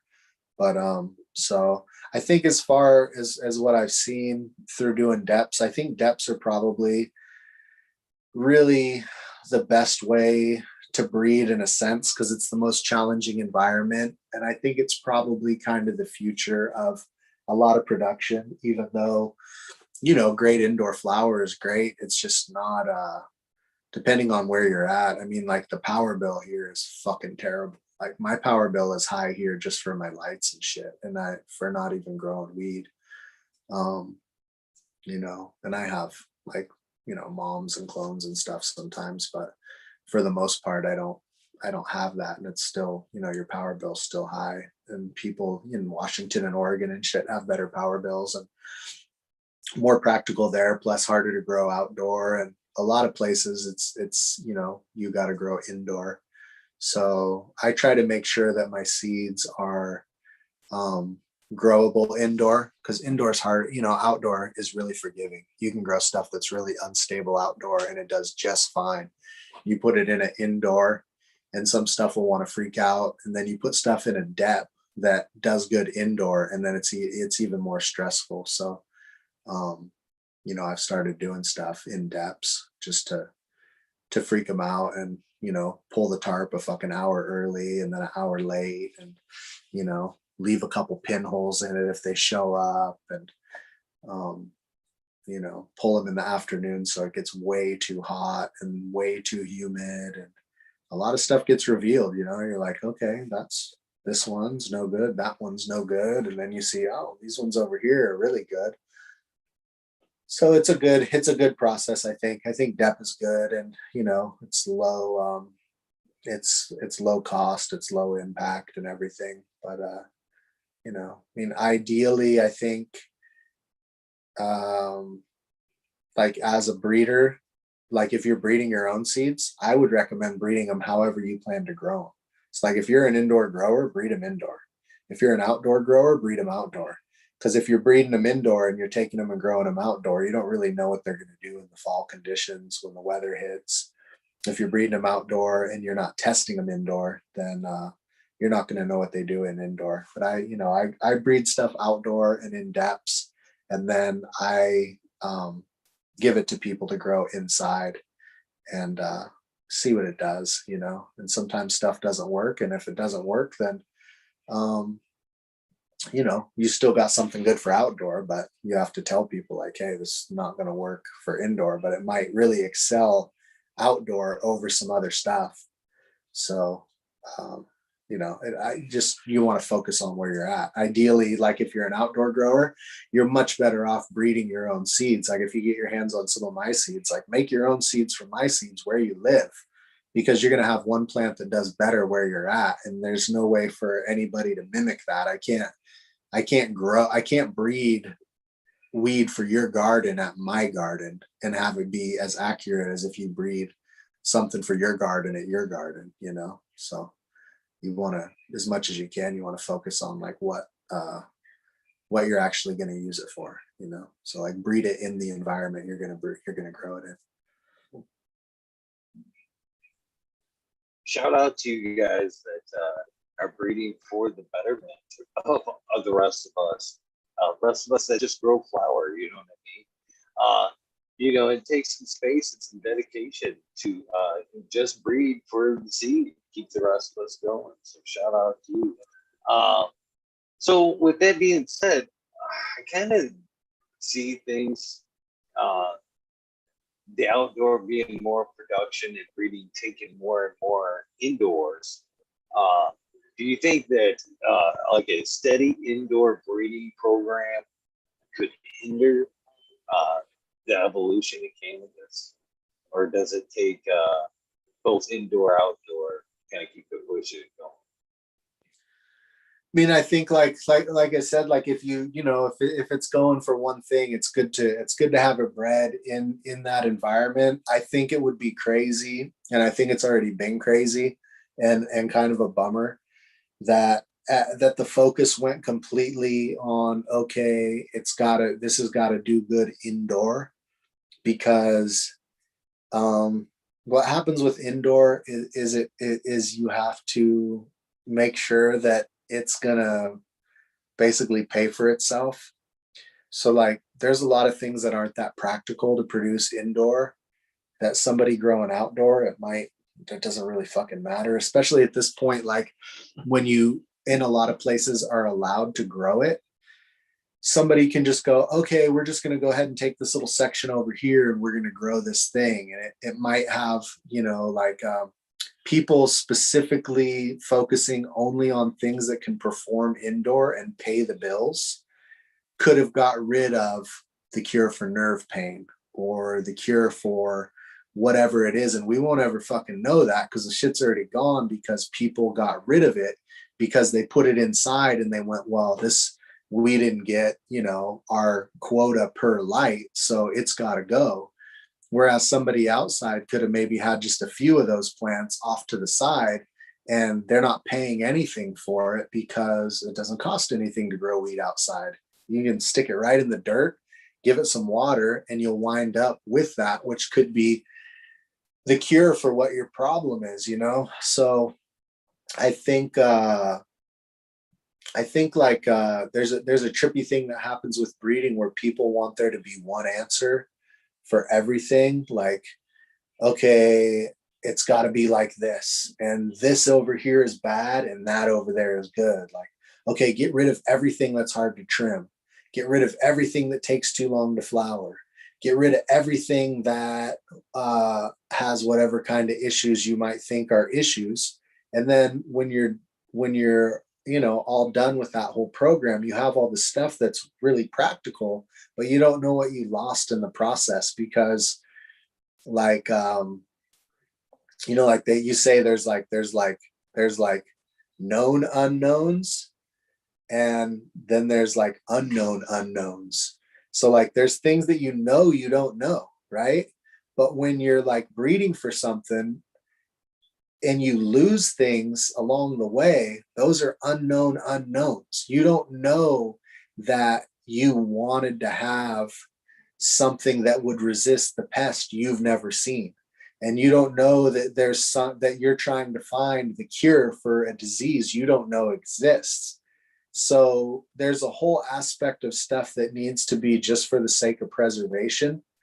And it's the case with all plants, because you might not realize, like you see, like with bananas, everybody started to grow one banana clone all over the world, and now there's a disease that's striking the banana populations, and everybody's like, oh shit, pretty soon there's going to be no fucking bananas.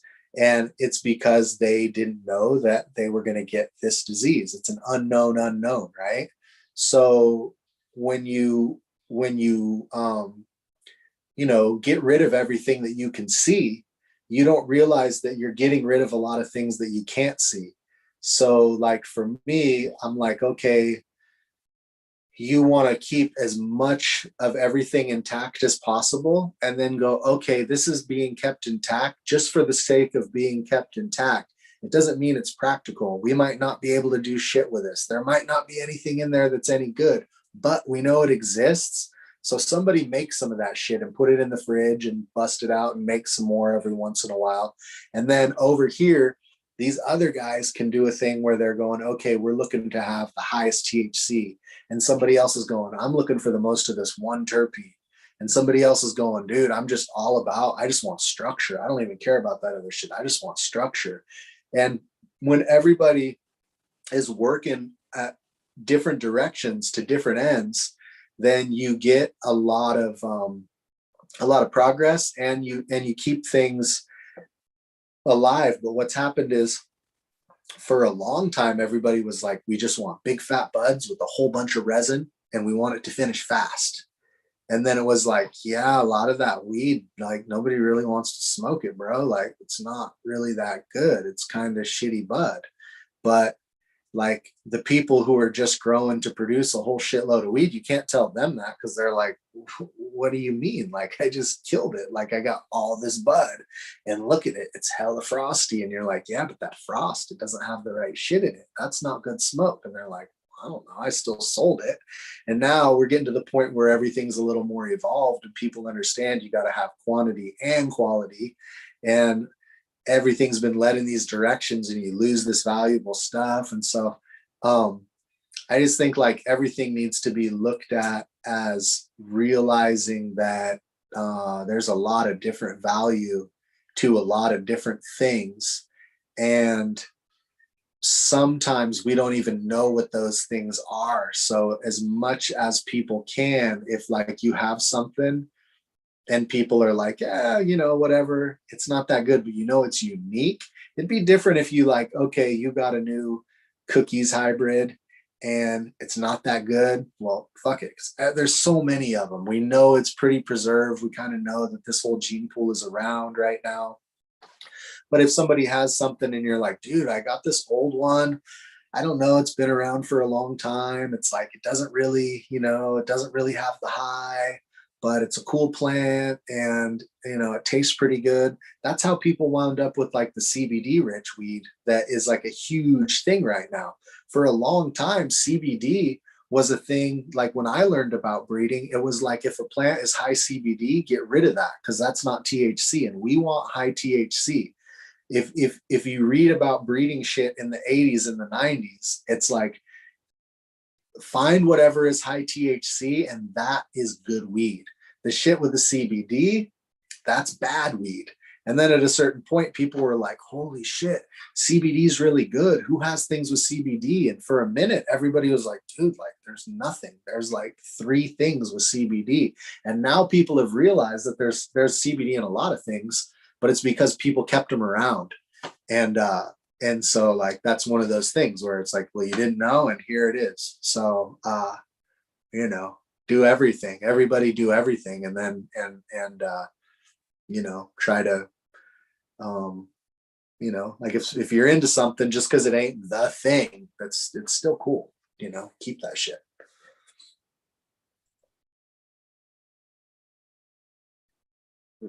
Your banana egg example there was kind of what I'm worried about there, brother.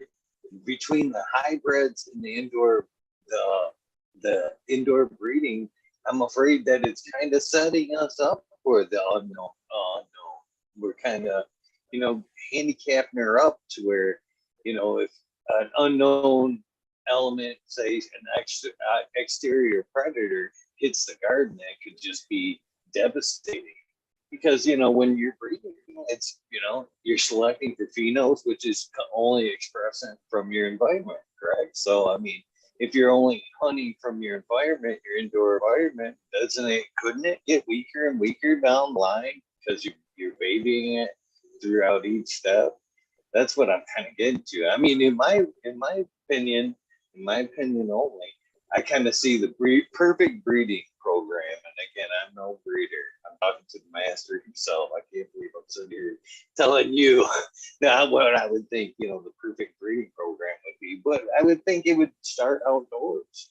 So you can get, you know, that 1,000 seed pop, get, you know, a full expression of what Mother Nature and the full spectrum of the sun could offer. And then you find out, you know, the things you like and kind of bring her indoors and, you know, maybe, you know, bring her home from there. But I think it takes both, you know, it definitely takes both. I don't know. Am I crazy in thinking that? I mean, for the future cannabis, because there is so many hybrids bouncing around, do we need to keep the outdoor breeding going just for that reason? Yeah, I mean, I'd like, I mean, not necessarily like if people do it a certain way inside, you can, you know, you can get all the benefits, I think. I mean, not quite, but a lot of them, but it's real interesting because like I got like some Dutch stuff and it was bred indoor for a long time. And I put them out here with my other stuff, and I had like all stuff that I had bred here for some years, and I put it out there side by side, and the Dutch stuff just got attacked by bugs that you would have never even known were here, like thrips, to the point where the plants looked like someone had walked through with a can of silver spray paint and just like fucking sprayed all the fan leaves on them. And then all the other plants were totally untouched. And then there was 2 or 3 Dutch varieties that were just fucking hammered by thrips. And I was just like, wow, that's crazy. You could tell they didn't have thrips, or they probably would have selected against that. But it's a trip to see that kind of shit. You don't really know how things do unless they're under those pressures. And that's the reason why, like, outdoor breeding, I always thought like, okay, there's like a lot of, weed in general has a lot of sexual instabilities in it. There's a lot of different lines that, like I was talking about that Northern Lights, it was considered to be one of the most proven kind of bulletproof things that was around. It was really like, it was a great line, but like if you would screw up on the clone we had indoor and like heat stress it or something, you'd have seeded weed. It would, on the bottom, you would get the balls everywhere, just like people with the new modern hype, whatever, cookies and everything. It'd do the same shit. And it was from the 80s, and it was from Neville, you know what I mean? And before Neville, it was from people in like Seattle who were growing indoor and everything. So you would think like, okay, it should be stable because it was bred indoor. And then,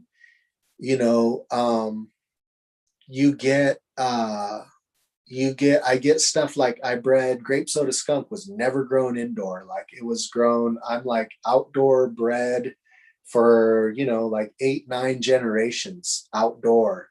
And before that, I made it from a lot of stuff that were outdoor lines that had been bred before that. And there's a lot of different things in it. And so my assumption was like, oh, well, it's never been grown indoor. If you guys take it indoor, this shit's probably going to be a herm monster. I don't know what's going to happen with it. I gave it to a couple people to do some stuff with, and people grew it indoor. They're all totally stable. And then people made tons of hybrids with them, and then boom, they're all totally stable. And they made moms that sometimes are really unstable have totally stable seeds from out of them. And it was just funny to see, like, okay, like my assumption would have been like it wasn't bred with that kind of pressure. It's not used to being indoor, so maybe it's going to hate indoor, and I assumed it would. But it was trippy to see, like, no, it's fine. The same with this old one that I call Meyer Lemsky that I got from my friend Jim, and I was like, okay, it's never been indoor. It's been bred since the 80s outdoor. It's never seen lights. So as soon as you put it under lights, it's going to freak out. Nope. All stable.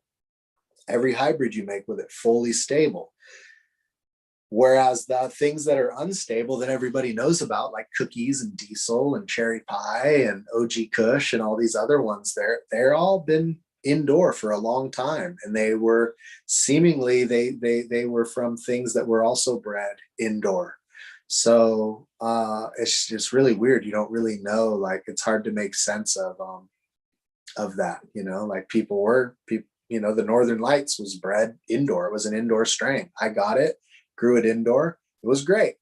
But when you fuck up, it would herm out, So, it's not like, oh, well, it was bred indoor, so now it's good. Or, oh, it's bred outdoor, so it won't be good indoor. Like, you don't know, So definitely, I think there's merit in everything, but I don't think that necessarily just because something is done one way or another, we really know. That's why you always have to grow shit, you got to see.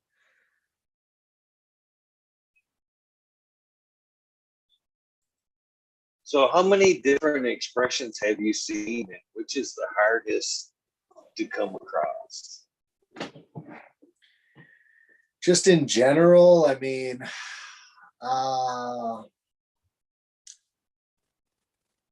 there is one thing that smells kind of like sweet coffee beans. That's one of my favorite things. And I've only seen it a couple times ever. And that's a rare one. I mean, the most common tend to be things that are like smell like berries, kind of sweet, like kind of light bubblegummy berry type stuff. Like that's very, very common, even in like Mexican brickweed and just like total random stuff.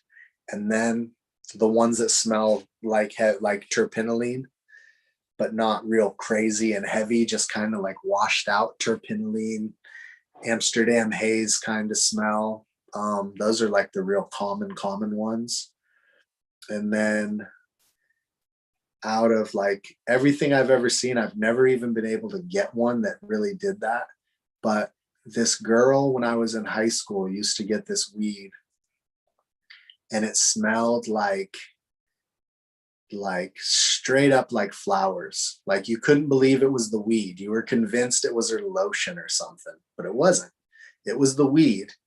And it was like gardenia and rose or something like that, just so fucking floral.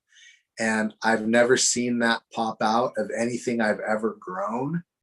And then the other one, so like that one being one, and the other one is like straight, like smells like how opium smells when it burns.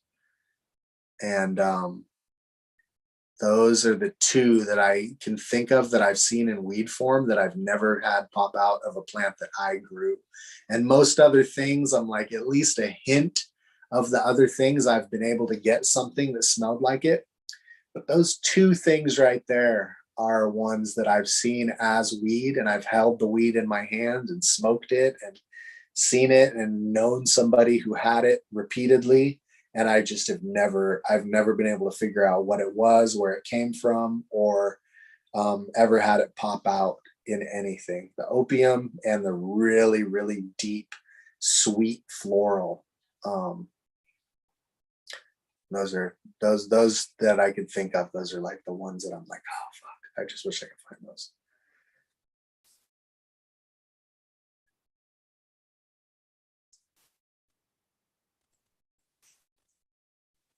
So, man, which of which has been out of all your meals, which has been some of what are some of its traits that you would say was the best? Which one do you have a certain male that you've kept over the years?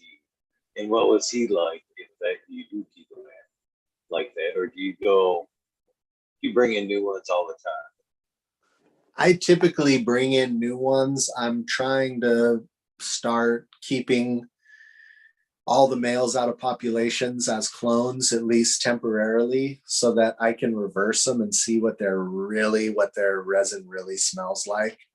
I have another trick that I use where when they get part way through flower, I cut them way back, which makes them want to grow more. And when they grow more, they tend to grow with resin on the leaves. It's like the stress makes them like maybe almost partially reverse, but not enough to be intersex to actually really reverse. But the leaf just gets way more resinous than you get off a normal cycle.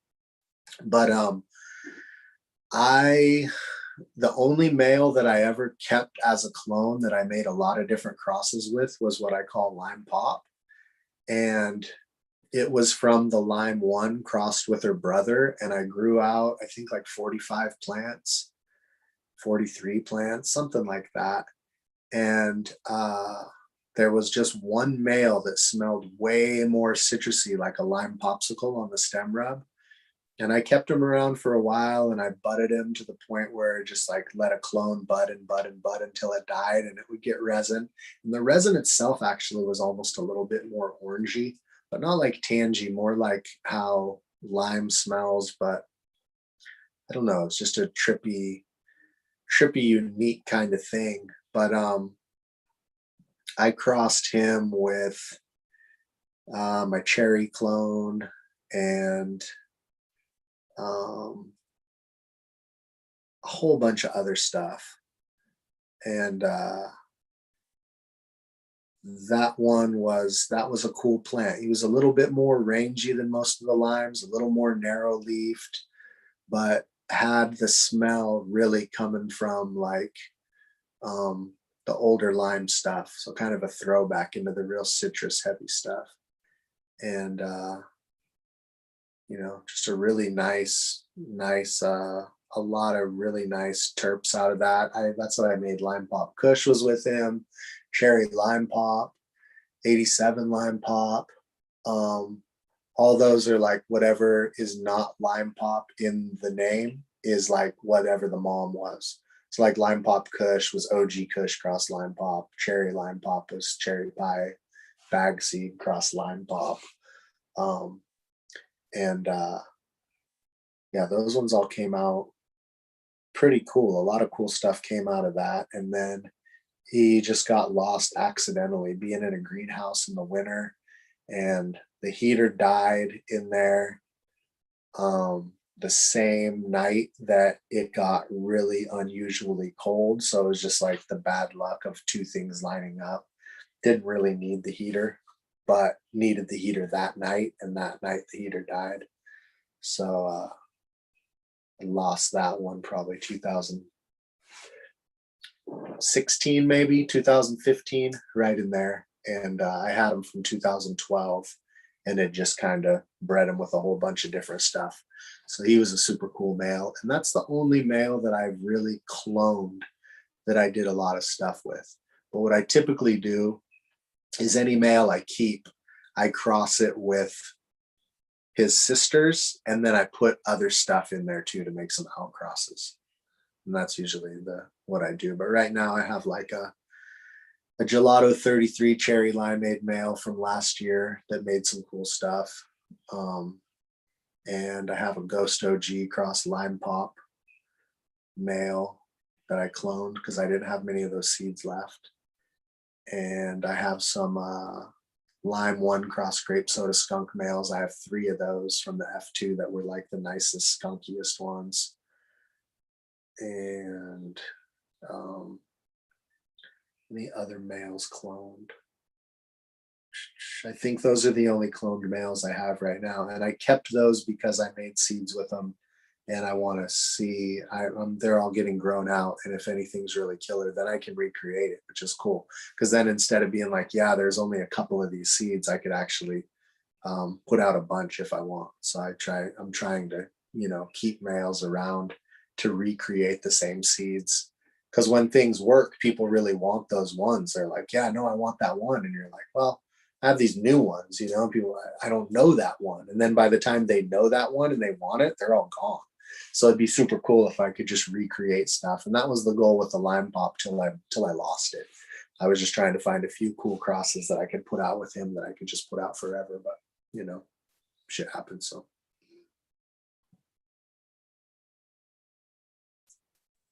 When did you realize you were having such a huge impact on the cannabis world, the cannabis community?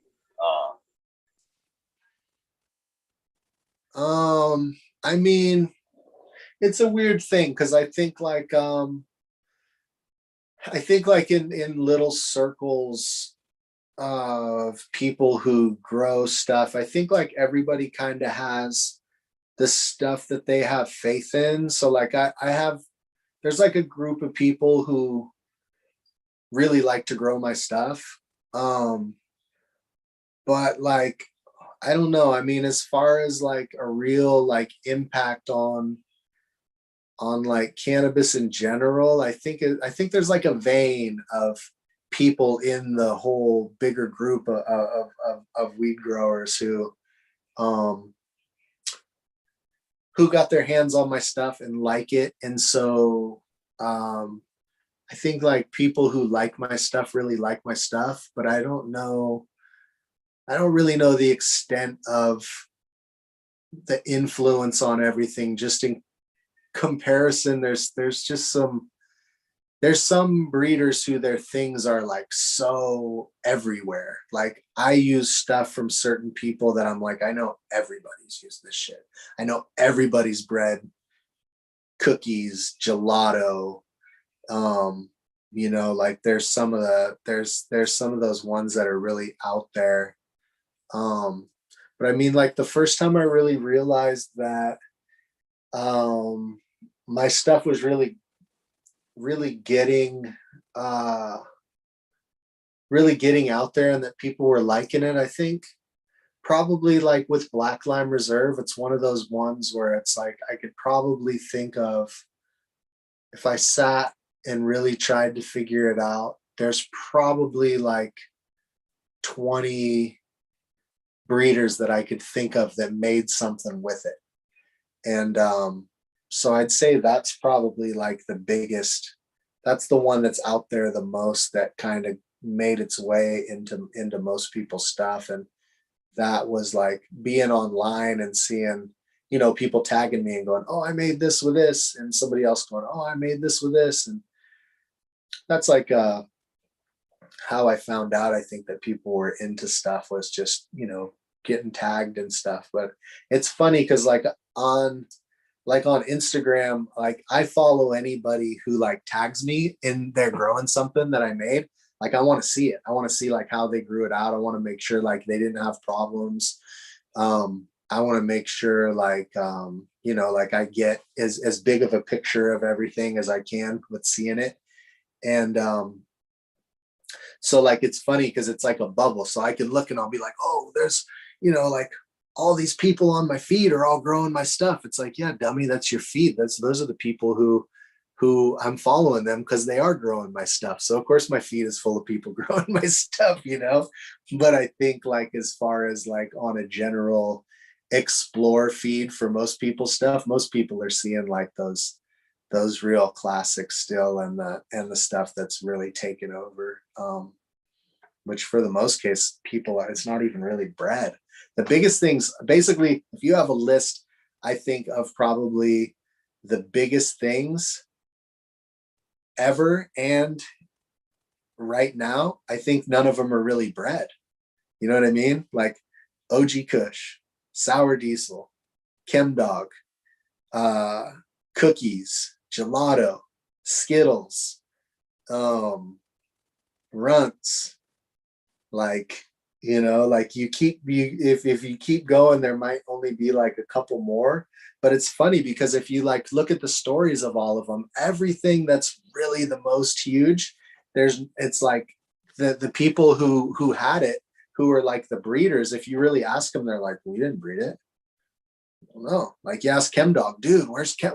He's like, oh, fucking pulled it out of a bag of weed, So it's kind of a trip that like, someone like me can just like breed, do all this different shit. And it's like, cool, go ahead, do whatever you're doing. But still the most popular weed's always going to be coming out of a fucking random bag of weed that nobody knows where it came from, That's trippy shit. It's cool, That's a weird thing. It is weird too, because even in the bags, man, they always got mixed up. How many times, even, you'd get a batch and be needing this quarter needed a little bit more. You know what I mean? What'd you do? You broke into the other batch out of something completely different, made up the difference. So, what was actually in the bags? Of the bag where you got the bag seeds could have been a little bit of this, a little bit of that. As long as it weighed back in the day, Yeah, they could have made a mix of 3 different things back then. Yeah, there's nothing to So say what that. Like, is? sorry, there's Go ahead, nothing I'm to sorry. say that like that. There's nothing to say that like Chem Dog, when you have like Chem 91 and you have Chem Sis, like there's nothing to say that those are full. That those are the exact same things. Like one of them could have come out of a bud from here. Like they just came out of the same wire of weed, and they could have been half siblings, or they could have been like, that shit's all interesting when it's bag seeds. Like the mother of cherry limeade is a cherry pie bag seed. I assume it's an S1 because that's when I grew the seeds that it came with. Like they were, I had another I had another one and it was very different, but the same. It had this, stuff that should have been in there, and but yeah, it's just goofy because you don't, nobody really fucking knows with a lot of this stuff. It's all random. What's got you excited currently? Right now I'm doing like a bunch of the lime one cross lime pop. And then I have the lime one crossed with 3 different brothers of the lime pop. So those are back crosses, both of those. And so I'm going through those and they're looking neat. They're all overgrown and unruly right now. I'm going to have to cut them in half to be able to dep them. But I had to keep them going until they sex and had some nice, like, after I transplanted them, they looked a little rough and I wanted to take nice, juicy, healthy clones off them. So now they're all big. They're like as big as the hoop, and I'm gonna have to chop them down. But those are super cool. I have one that was my OG cross Jaro, and I got a clone out of it that was like a rare throwback to the Black Affy in it, and it's got that like really cool high and really killer smoke that's like very different. I like it when you get one that pops out where when you smoke it, the smoke feels different in your chest and in your throat and everything, where it's not like where it's very like smooth and steamy and dank. And like I got one that popped out that was like that, and I just fucking love it. And so I'm gonna breed that with some stuff. I got some grape soda skunks that are like my most worked version of it that came up and are really killer. And I got a really, really nice male out of that has just the smell that I'm looking for. And a lot of times, like some strains you can't go on stem rub at all. And some strains you can learn what stem rub to look for, even though it's nothing like the smell of the weed. Grape soda skunk, the ones that smell like I want, the whole plant smells a little like that. So it's cool because that's how I was able to breed it, to be really true breeding. So I have those really cool ones, and that cool. I have the killer male popped out of that. I have this really cool old clone called Sweat, and I crossed that with Deep Chunk, and those look really neat. I'm gonna put those back on the Sweat to get the Sweat side to pop out. And I have a lot of old cherry limeades that I started that are like I have a lot of cherry limeade that's like F6, but I started like a lot of like F3s and F4s to go back in there and find things that I might have passed up, or that I know for sure I passed up, to get some of these more sharp, trippy ones. I went back into my pinas. I went all the way back to the F2.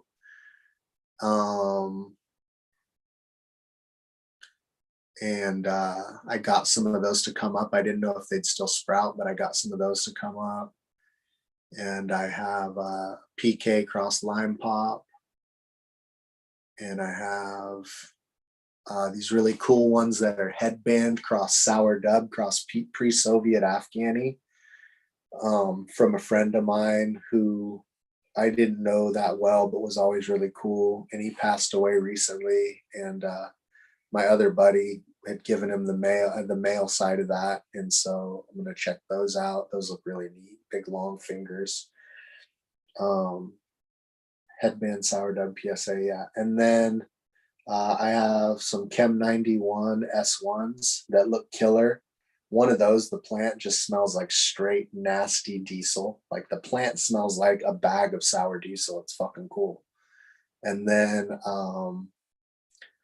I have Cherry West cross Sky Cuddler Double Kush. Those are really neat looking. They're just little. I have some of the Northern Lights oil can that we call them Pog, purple, orange, green back in the day. I have a bunch of those. I have Sensi Star Cross Jaro. I have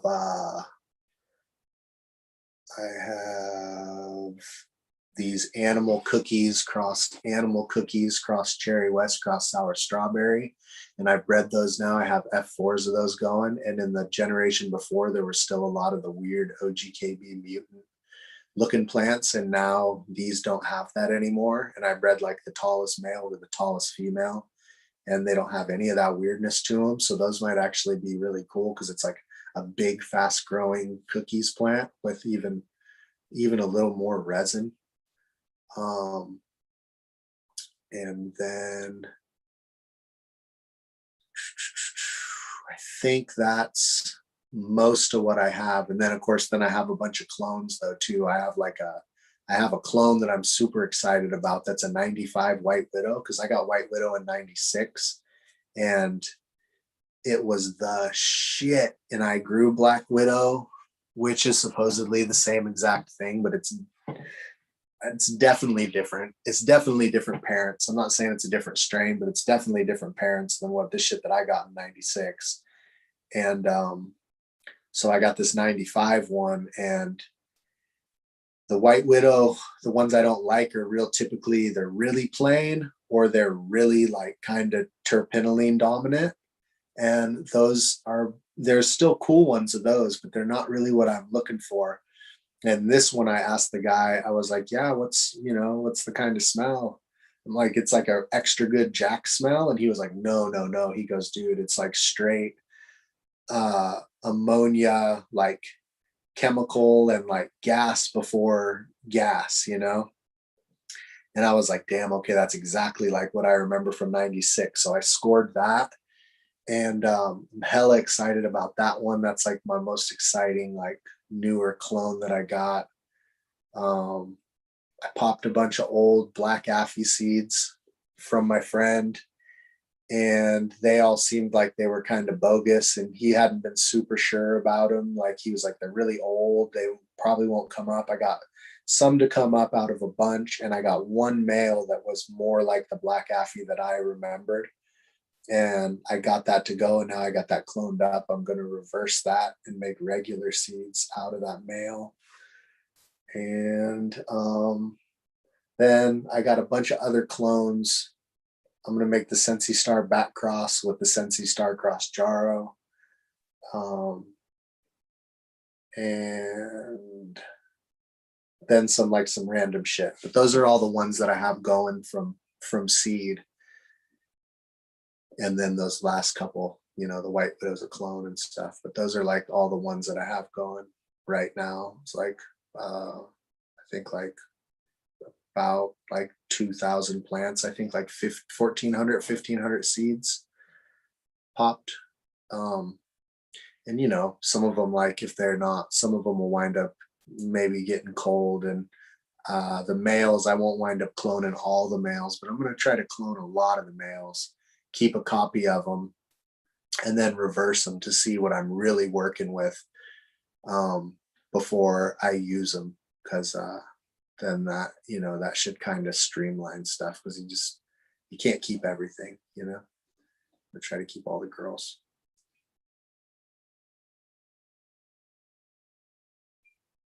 It would be nice if we could keep everything. Oklahoma's kind of giving us some hopes. Kind of giving us a little hopes with them more limited numbers. That won't last.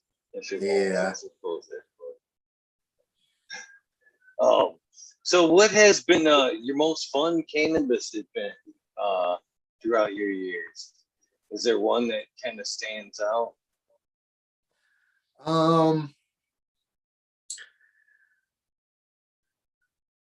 I think probably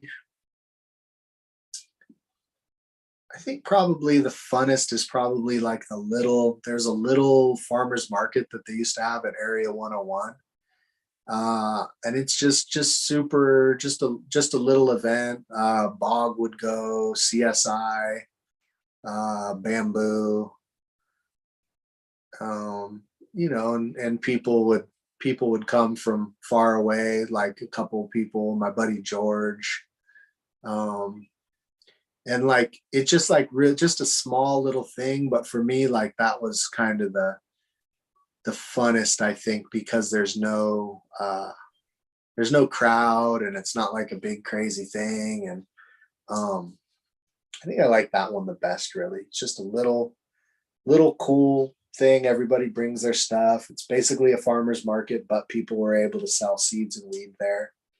And a guy with a little taco truck would come set up, and a couple people with food, little barbecue spot, and Maya from Home Edibles there making like infused sodas, and just really chill, like, good vibe, but still like everything kind of that you have at a bigger event, but just a tiny version of it, and still with like a bunch of cool people. And I think that's my favorite spot. Hopefully they'll bring it back eventually. But as far as a big event, I mean, the Emerald Cup was really cool because there's so many people from so far around,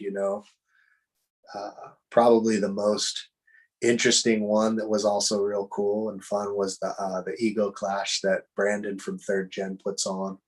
And he had one, I only made it to one, but he had it like up in a cave. And it's like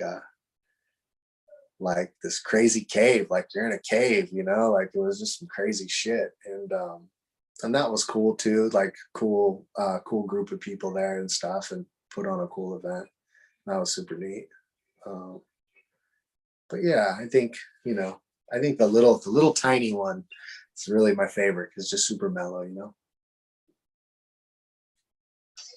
Since you mentioned the mushrooms a few times, I can't help but ask, have you ever been to the psychedelic after parties at the Emerald Cup there, up Tim Blake's there?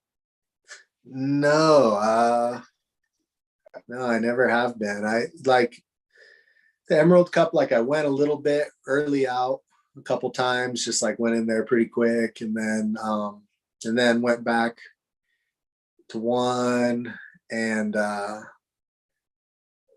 was when it was at the Mateel, and was there for a little bit, and ducked out.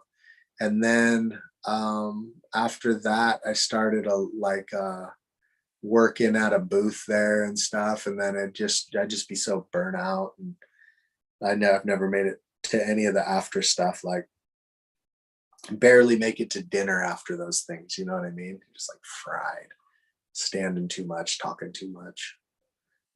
Yeah.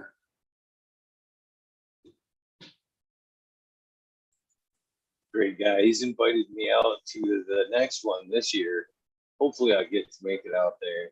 Yeah, I also actually extended the invitation to the after party. So hopefully I'm down. If I will muster up the energy somehow to do the after party. I don't know. With that kind of invitation, I most definitely would. Yeah, for sure, man. Yeah. What has been your most fun experience on mushrooms? I guess is a fair question as well. Man, so like early out, I had a really cool one, which was like I ate mushrooms and I thought I had tripped pretty hard because I'd seen, some visuals, you get the giggles and all this. And then one time, me and my buddy, we split some mushrooms, and we only split an eighth as far as I remember it. And we got them from our buddy Harv, and Harv like had like the extra good mushrooms, which I realized were probably like a special strain that probably had a lot more potency. And so I was like, yeah, it's just a couple mushrooms, and we ate them, and it was the funniest night. Like we were riding with our buddy who was much older than us, and he had like this badass fucking like 76 or some shit Roadrunner, and it was fucking purple and just this fucking badass muscle car, this thing was crazy. And I think I was like 15 or something, and we're in this car, and like we go to town, and like he calls like, and I'm like starting to come on, I'm starting to really fry, and he's calling all the stores like a different name. He's got different names for all the stores, so he's like So there's like Foster's Market in this little town, you know? And he's like, yeah, you guys want to go to Farmer's Market? And then there's Park and Take It. He's like, you want to go to Park and Steal It or Farmer's Market? And I'm like, and I'm frying. And I'm like, am I just hearing this? Is this everything getting cartoony on me? Because it's all getting real fucking cartoony, you know? I'm like, shit. So we like go and we like grab some beers and stuff. Like, all right. And I'm sitting in the back and I'm kind of starting to like really, really fucking fry. I'm like, okay, like I'm probably close. This is probably about as high as I've ever really been. I'm like, all right. And we go riding to go to these dudes' house where like, you know, it's like back then there'd always be like some dudes who were like a little older who had their own house who like would like, they didn't care if people came and partied there and shit. So we're like, oh yeah, we're going to go over there. So we go over to this house and we're like riding on the road and I'm like, damn, I need to piss, you know, like I'm feeling like pee my pants out here, you know, not really, but like, I'm like, fuck, I really got to piss. Like, fuck, I really got to fucking piss, you know? And I'm like shit, okay. And but we're not driving far. So I'm like, all right, dude, you're good, you know, just hang in there, you know? And I'm like, fuck, I gotta piss so fucking bad. Cause I'm like shrooming, you know, I'm starting you get to that point where you start to like feel like super like fucking just getting out there, you know, you start to feel like fucking Newt or something, you know, I'm just fucking frying and I'm in the back. I'm like, oh shit, okay. Just trying to like keep it together. And so like we pull up to the people's house and I go to like they open the door and like put up the seat and I go to get out the door and I'm like, damn, I don't have to piss anymore. And I like feel my pants and I'm like feeling my pants and I'm like, fuck, my hands are all wet. My pants are all wet. I fucking just pissed my pants in the back of this fucking gangster's car, you know, like shit. Holy shit, I can't believe this, you know? And you're like, you know, you're on shrooms and you're like, whoa, like, fuck, I have a body and I'm made of skin and shit. I'm like, just all fucking totally salamandered out. I fucking get out of the car and I look and I'm like, oh, I'm good. My hands are just hella clammy, right? So I'm like, okay, whew, all right, I shake that off, you know? I'm like, whew, okay, cool. So then I'm like, all right, well, fuck, I must have to take a leak. So I would like stand by a bush, take a leak and stuff, you know. Go into the house and I'm standing in there and we're standing there for a while and I'm like standing in a doorway and all of a sudden, like, I remember Zeppelin's playing, you know, and I'm like standing there and I'm like looking around and all of a sudden everybody's looking at me. And I'm like, fuck, what's up? You know? And like trying to like, you know, shrug it off. Like, I'm not high, you're high, you know, just like, I'm good, you know? And all of a sudden, like a dude looks at me and he goes, dude, are you good? And I'm all, what? He goes, dude, you're hella fucking pale right now. You're turning blue, dude. And I'm all, I realized I hadn't been breathing for like 2 minutes or some shit. You know what I mean? Just like all fucking shroomed out and weird and shit, you know? And so I'm like, whew, okay, fuck. So I like go back in the room and like, I'd like sit down and I'm like looking around and I'm sitting on this bed with this comforter and it looks like there's no, because of my field of view, there's nothing. The whole room now is made out of this big fucking cloud. And I'm like, whoa, fuck, this is crazy. And right then, boom, just like pure fucking ego loss. And I'm sitting there and I'm going, what am I? And what is going on? What the fuck? Like, I'm just sitting there going, like, what is what? What the fuck is what? Like, I'm thinking like to myself, what? And I'm going, what is that? What is what? I'm like, oh shit. I don't know what I am or what that question even is or any of this shit. And I'm just sitting there and I'm like looking at the walls and I'm like seeing these fucking drawings of writing on the wall and I'm like reading the names and I'm like, am I that? Or like, am I that? And I'm like looking around and I'm like looking at the different things in the room and I'm like, am I like one of these? Or I'm like, whoa, this is fucking weird. I'm like, and I have this feeling that something is going on and something has happened and I'm something and something's fucking going on, but just complete fucking ego loss. And I'm like, holy shit. And my buddy who I'd split the mushrooms with, he walks in the room and he opens the door and he comes in and I'm like, boom, I like said something to him like, whoa, dude, shit. Okay. Then like I start to get an idea like, oh, damn. Like we're like ate some shrooms, you know? It's like it's kind of there. I'm like, we ate some shrooms. All right, cool. He like walks in and all of a sudden he like opens the other door and he walks out the door and he closes it. And he like, you know, a couple seconds later, boom, he opens it back up. And it's like he had just walked in the closet and closed the fucking door thinking he was going into some other room. He was like frying as hard as me. And I'm like, oh shit, okay. All right. And then I'm like, okay. So then we start to walk out and kind of like, and then and once I left the room, I'm like, oh, we're here and who, and, but it was so funny. And that was one of the funniest memories I have is just sitting in that car with anxiety going, I just fucking pissed in this fucking badass muscle car with this badass dude. And like, oh, fuck, I'm fucked, you know, like I'm never going to live this down. And, you know, is like one of those, that was like a trip that always I can like remember it like a movie that I've seen again and again because it was just so fucking vivid. And that was some crazy shit. And the other one that really, really sticks with me was one time I ate these mushroom chocolates and my buddy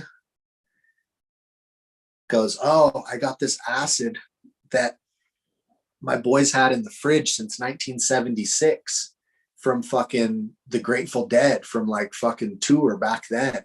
And I'm like, oh, that sounds crazy, you know? He's like, yeah, you want some? And I was like, yeah, I'll do a little bit.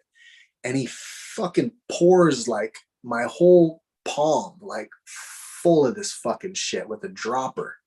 I'm like, dude, I already ate shrooms, you know? And he's like, oh, well, you've got to fucking eat it. And I'm all, no fucking way. So I like dump it out of my hand like this and just lick the rest off my hand. And so it's still way too fucking much. And over the course of that night, I had a crazy fucking experience that is a little bit too much to get into, but it involves basically like getting lost in the woods, jumping out of a car, crashing a car, fucking winding up in the woods, sitting next to a giant fucking stag buck that was like as big as a fucking elk and shit, and just looking at him like him and me like 4 feet away, like sitting there in a full moon on fucking 4th of July and shit, like out by fucking Usaw, which is like on the Lost Coast up here, like totally like in the middle of nowhere, and then winding up like at the back of this dude's house who like was gonna kill me and shit because he thought I was trying to rip him off. And then like this shit was crazy. And eventually like I got basically saved by these dudes who were like making a movie for a school project, and they were from Santa Barbara or some shit in this suburban. And like nobody, by the time everybody saw me, I was all like scratched up and fucked up from being in the woods all night too high. And my clothes were all fucked up and I looked fucking terrible. I looked straight up like a tweaker, like bad, you know? And these dudes were, I like told them my story and they were like, dude, this is fucking crazy. And they like gave me a ride back to where I could call my boy to come get me. And it was just like the craziest shit, but like it was like the worst experience you could really ever have without like anything really bad happening. And at the same time, it was like probably the best trip that I ever had because it was like a big challenge. But yeah, that's like that whole story is like the other story times like 50. There's just tons of episodes to it. It was nuts. Craziest thing about that whole fucking thing was that at one point I was sprinting, trying to get out of these bushes, and they were like 7 feet tall, and I'm running. And I'm like, okay, this isn't working. So I turn the other, turn perpendicular and start running, and it won't work. It turns out that I had just had the luck of every time I turned, this creek was also turning. So I'm just staying in this vegetation by the creek, and where this area is, I'm sitting there and I start to realize I have like this fuzz in my mouth, and I'm like, am I just tripping, or is there like a fuzz in my mouth? And I'm like spitting it out, and I'm like, no, there's something here. This is like fiber. And I get like a ways through, and all of a sudden I'm like fucking just like all winded, and I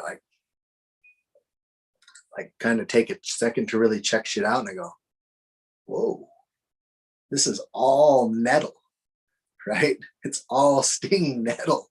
So I was like running through so much nettle that I was like keefing it, and all the little nettle trichomes, which are like bee stingers, were actually accumulating in my mouth because I was running through so much, to the point where I was like spitting out little like half cotton balls of this fucking nettle shit. It was insane, dude. And that was like that was probably one of the last times I really fucking got really fucking high, because I was like, dude, this is just crazy. And the whole story, the way all this happened and unfolded, it's all a little more understandable with the whole story. But that was just like the nuttiest. That's like the nuttiest shit that's ever happened to me, was just this sprint through fucking a football field worth of stinging nettle, and just being like completely fucking, like, you couldn't get more into that shit, and so high that I couldn't really feel it till I drank cold water, and then like you could feel it, like all the poison squeeze out in your lips and shit. But it was fucking weird. But yeah, that's probably the funniest story that I really have, is just being that gone that you're like, dude, you're sprinting through stinging nettle in the fucking middle of the fucking woods on the Lost Coast, and it's a bad fucking scene. Brother, you know how to have fun. That's what it sounds like to me. Both those experiences, I'm a little jealous of, to be honest with you. One, first, I like the discovery trips where everything's kind of like a discovery. You know what I mean? Everything's like, so I'm kind of jealous of that experience. Second experience, again, little jealous. I've got to hear a little bit more about the buck. I mean, that shit, that when you wind up sitting next to a buck, I think you're kind of tripping in a good, positive way. Did you actually have a couple of words with the buck? I mean, was there in a sense? So yeah, it's really weird. So what had happened was, I'm basically running through the woods, and I think I'm like hiding, and so I'm like running through the woods, and I get to a certain point, and I'm like, okay, this is a good place to like hide, so I can hide right here. So I look, and there's these big ferns. They're not as big as like tree ferns, but they're very big ferns. They're like the biggest species of ferns we have here, and they're very like rough and plasticky and like kind of pokey and different than like soft, gentle ferns, So I'm sitting there, and I look, and I go, these ferns are like, they're like friendly. Like these ferns are like, they're like a friend of people. Like me and these ferns, they're not a friend like of me, but they're a friendly plant. They're a lot different than the nettle that I ran through, which was like not really happy to see me. You know what I mean? It was like, nah, stay away from me. But the ferns were like very welcoming, like, oh. And I guess naturally that would have been the way your brain processes something that's not giving you like constant fucking pain, and all of a sudden it's here and you can kind of like hide in it, And I was like, all right. So I'm chilling there in the ferns, and like kind of chilling there, and it's a full moon, and it's 4th of July. And I'm like sitting there going, okay, all right.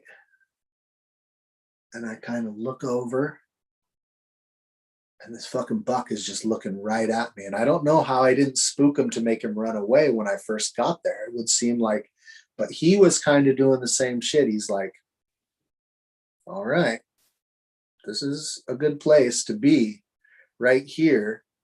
And I'm just looking at him, and it because it's a full moon, I can see him like really clear. And he's just like looking at me like a horse or something. He's just like chilling, like looking. And I'm like, wow, this is really a trip. Like he's very calm. Like it was like he looked at me in a sense and was like, oh yeah, you guys are fuckers, but you're all right because I can tell you're fucking high or something's going on. There's something not right with you. You're like, he's like was not intimidated by me because he's like, oh, you're a wounded one or something. I don't know. It was like I was just so like high. Either like there was a thing where he could tell that I just wasn't. Somehow it seemed like he could tell I wasn't a threat for whatever reason. And I just sat there and I looked at him, and he just kind of like looked at me like a dog or a horse, you know? And I mean, his antlers were huge. Like he was like a big buck, like as big of a buck as you're gonna see. I don't know. He must have had like 6 points on each side or something, you know, 8 points. He was really big. And after a while, he just like stood up and like boom, boom, boom, jumped away. And I was like, oh, that was fucking trippy, you know? I'm just like sitting there and I'm like, oh, this is crazy. And I'm like I feel like I'm supposed to be having a bad time because of like my circumstances and everything. And at the same time, I'm like, wow, this is really fucking neat. Like I'm just because you know, like really clean acid and good mushrooms, they give you that appreciation for like the fact that you're like alive and you're like built as this machine that can kind of go everywhere. And I'm just kind of like, whoa, like I have all the abilities to do whatever I need to do right now. I just have to kind of figure it out, and I'm cool and I'm out here. And like it was really a trip, man. It was a cool, like all said and done, I was like, wow, that was a really cool experience, you know? But it was like hellish in a sense too, you know? It was a weird balance of the challenging, terrible high and the reward from it, you know? Super neat. It's a beautiful place too. I think mushrooms and psychedelic LSD do kind of open you up to that kind of spirit realm with nature, where I've heard a lot of people say the best place to take shrooms is go out in nature because you kind of get that connect. So, and it doesn't surprise me that the buck was. You felt like he knew that you were no threat. You were probably on his wavelength at some point there. Uh, Now, you did mention the National Geographic guys.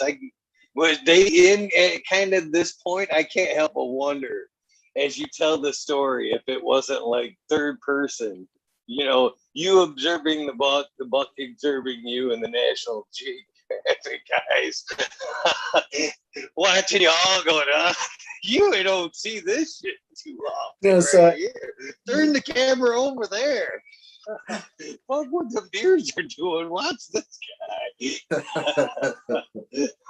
yeah, so the dudes were like making more like a road trip movie or something, right? And they were like some college kids, I think. And the trippy thing was I was like right there, and I get to this dude's house, and it's like the first house I can find. And I'm like, all right, I'm gonna be polite. I'm gonna wait like till the sun comes up, to like wait till they're moving around and stuff, and then just ask if I can use their phone, you know? And so the dogs are like barking at me and shit. And I'm like, oh man, this is fucked up. Like, okay, you know, and I'm still waiting. And I like go, and there's like an overflow from a water tank. And so I like wash myself up and try to like make myself kind of like presentable and shit. And I can't see myself. I don't know. I'm all fucking cut up and everything. So I'm like, okay, I'll wait until the morning. And then so like I go and I like see like this guy like pulls out and leaves. And then like there's a lady walking around, and I go, hey, excuse me, you know? And she's like, hey, what are you doing? You know? And I go, well, I got lost last night, and I'm like, I'm I've been just kind of sitting over here because I didn't want to bother you guys in the early morning. I've just been waiting until you guys started moving around. I was just wondering if I could use your phone, you know? And she's like, oh, we don't have a phone. The nearest phone is over, this next little town, which really isn't a town either. It's this tiny little place. And and so I'm like, oh, okay, cool. And I'm like, do you guys have a car? I'm like, I think I had $150. I have $150, I'd give you just for a ride just to the Westport store, And she goes, oh no, my husband has the car and blah blah blah. So I'm like, okay. So I'm like, is it okay if I if I is he coming back soon? And she's like, yeah, he'll be back pretty soon. And I was like, is it okay if I hang around out here? I'll just stay here, I don't want to like freak out your dogs and stuff. I apologize for them barking. That's why they were barking, because I was over here. They're like, and she's like, oh yeah, no, okay, cool, cool. Well, her husband comes home, and this motherfucker is crazy. Like, he's like the dude who people are afraid of in this area, where you're like, if you get caught on their land, they're just going to dig a hole and put you in it, like, it's like that guy. And I'm like, fuck, son of a bitch. All right, well, so he's like, you're just out there fucking casing my shit, and you fucking coming early because you're gonna come back when everything's budding and rip me off. I've seen this shit before, and you motherfucking tweakers and this and that. I go, look, dude, I'm a weed grower too. I would never touch your plants, man. I go, I washed my face with your overflow up here. I've been lost for the night. You guys are the only house out here. I've walked around everywhere. I'm just trying to like see if I can like use a phone or get a ride somewhere. I got $150 in my pocket. Like, I'm not a tweaker, like I'll I'm cool. And he's like, yeah, fucking right. He's like, like, fucking, you better get the fuck out of here. And blah, blah. And if I see you along the road, I'm shooting your ass and this and that. And he like fucking, I like, oh shit. And I like go into the woods, and like I'm like walking along the road because I'm still trying to like, get back to civilization and shit. And this dude is like driving up and down the fucking road, like leaning out his car like this, just fucking mad dogging and shit, looking like finest motherfucker. And I'm like, oh fuck, okay. Because when I was talking to him from like 50 yards away, like through a fence and up a hill, so like he was like still kind of like staying back where he was and shit. But then once he's like in his car, he's like, oh, fucking get you. And so I'm like walking along, and so I'm hiding from him. So I wind up like walking along this creek, and I get away from the road a little bit. So I wind up walking past this little spot called Rockport, which is where I was looking for. I wind up fucking 3 miles past Rockport or something. I wind up walking like, I don't know, 9 miles or some shit. So I've been out there since like, 3 a.m. And now it's like 6:30 in the evening. And this whole time I've been walking through these woods to try to get back. And I finally get to this spot, and it's like a little redwood park. And I'm just chilling there, like waiting around, like, fuck, somebody's gotta show up here. I can't go further right here because there's nowhere that I can really walk where I can still tell where the road is, and I won't be visible from the road to this dude who's hunting for me, right? So I'm like, and I'm not like I'm not like confused about who this guy is. I'm like, this guy, like, I know this guy.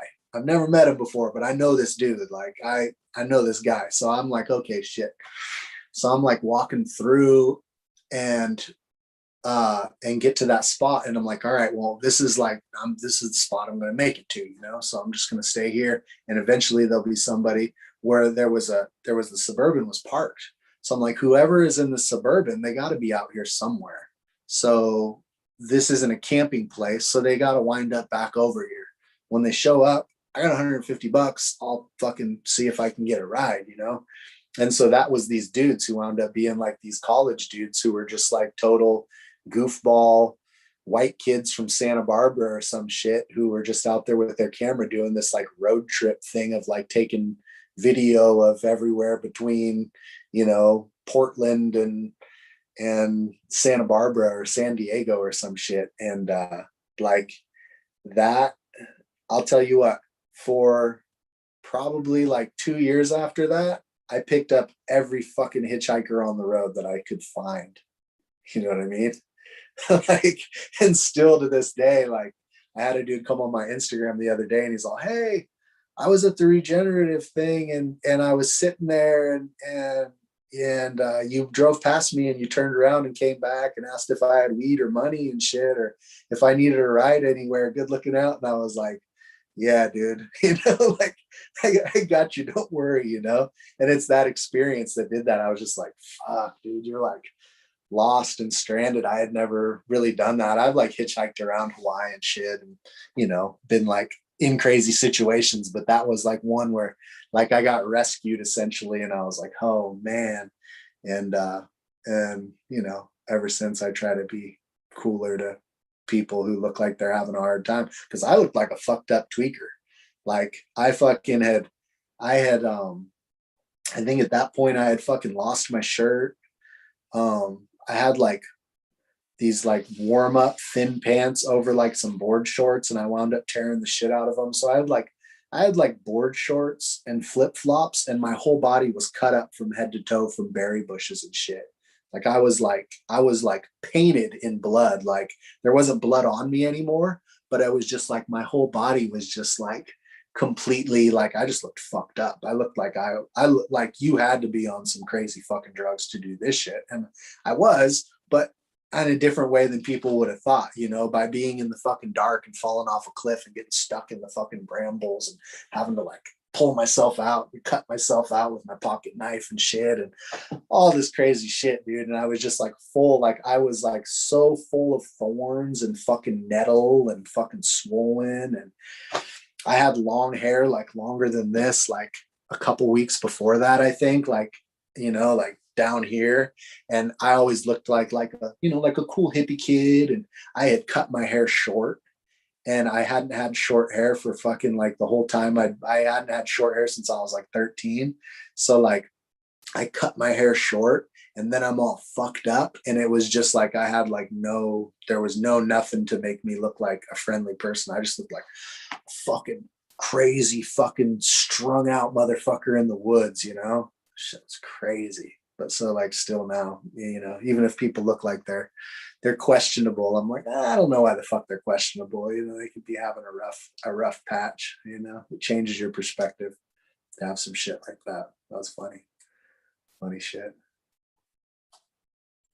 Mark, that was a couple of amazing stories. Thank you for sharing, man. That's fucking. Yeah, it sounded like a lot of fun, but there towards their ending there, it does sound like a long night on the second experience there. But quite the fun one, though it was. It sounded like, depending on how you look at it, I guess.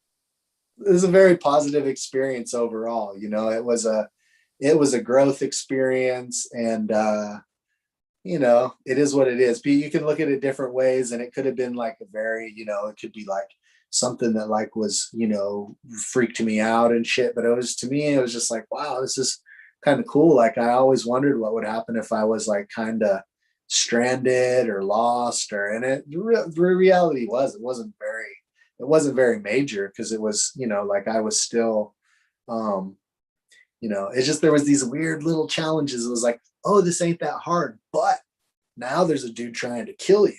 So now it's a little bit, we just changed the challenge for you, you know? And I was just like, oh, fuck, all right.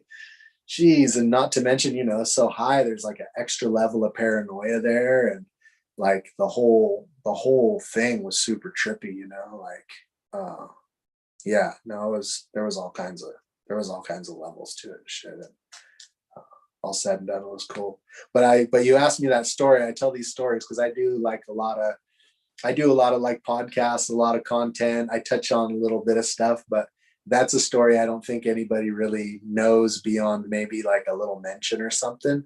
And so like now, you know, there's something unique in there. Everybody who's watched any of the shit that I've done knows about like what lime is, or you know, some shit like that. But that's a funny one right there.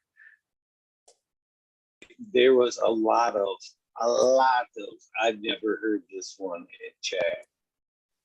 So thank you for giving me a little something that isn't on some of them other shows. I greatly appreciate that. And it was an amazing story. So I can't, you know, thank you.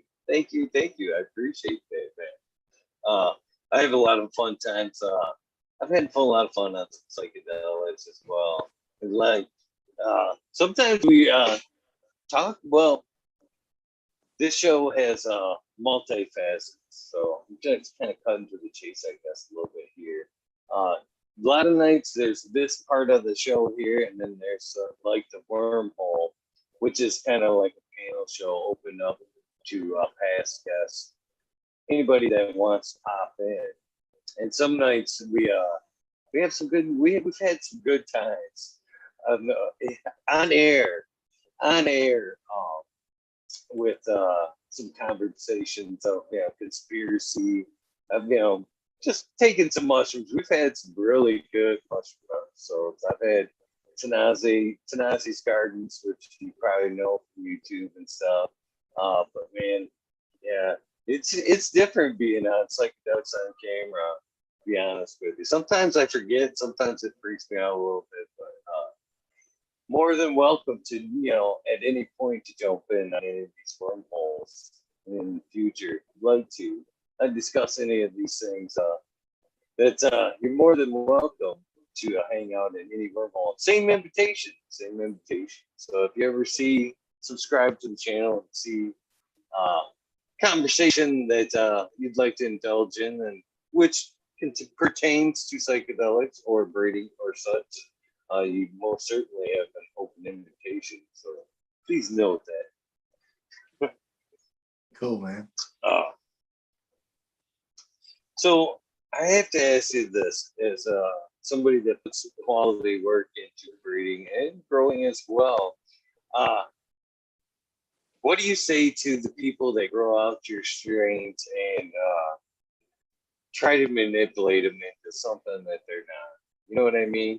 There's a lot of gardeners out there. Oh, you do this, and you're gonna tweak out the terps this way, or you know, that way. You know, what do you say to people that try to manipulate the strains through the flower process? That's something that you believe in, tips and tricks, or do you say just let them grow and grow them for what they are?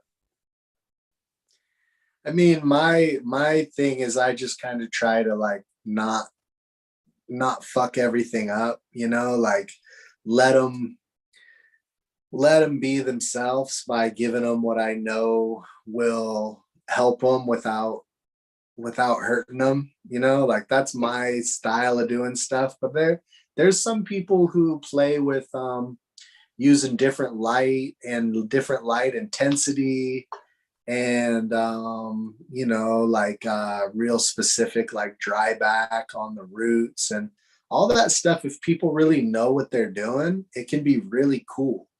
But everything, I think you kind of need to learn it in increments. So it's like, okay, you're already growing now, okay, then you can try this technique, and then you can kind of have that in your tool belt, and then okay, now add this technique. Okay, now they do this, and then they start doing this and they do that. But what happens a lot of times is people are just like, oh, so and so told me to try this, and then my other buddy told me to try this, and people try like all this shit at once, and it's just all a bunch of bullshit, and it winds up messing things up, and it's hard to make sense of like, well, what was it, this or was it this, and who knows, because people just go too crazy with everything.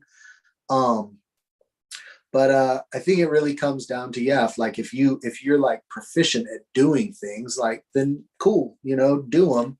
But you know, I've just seen over the years a lot of people do a lot of a lot of shit where it's like, all right, there's too many cooks in the kitchen. There's just too many concepts that are all trying to be incorporated. And so, like for me, I like to have like some good soil with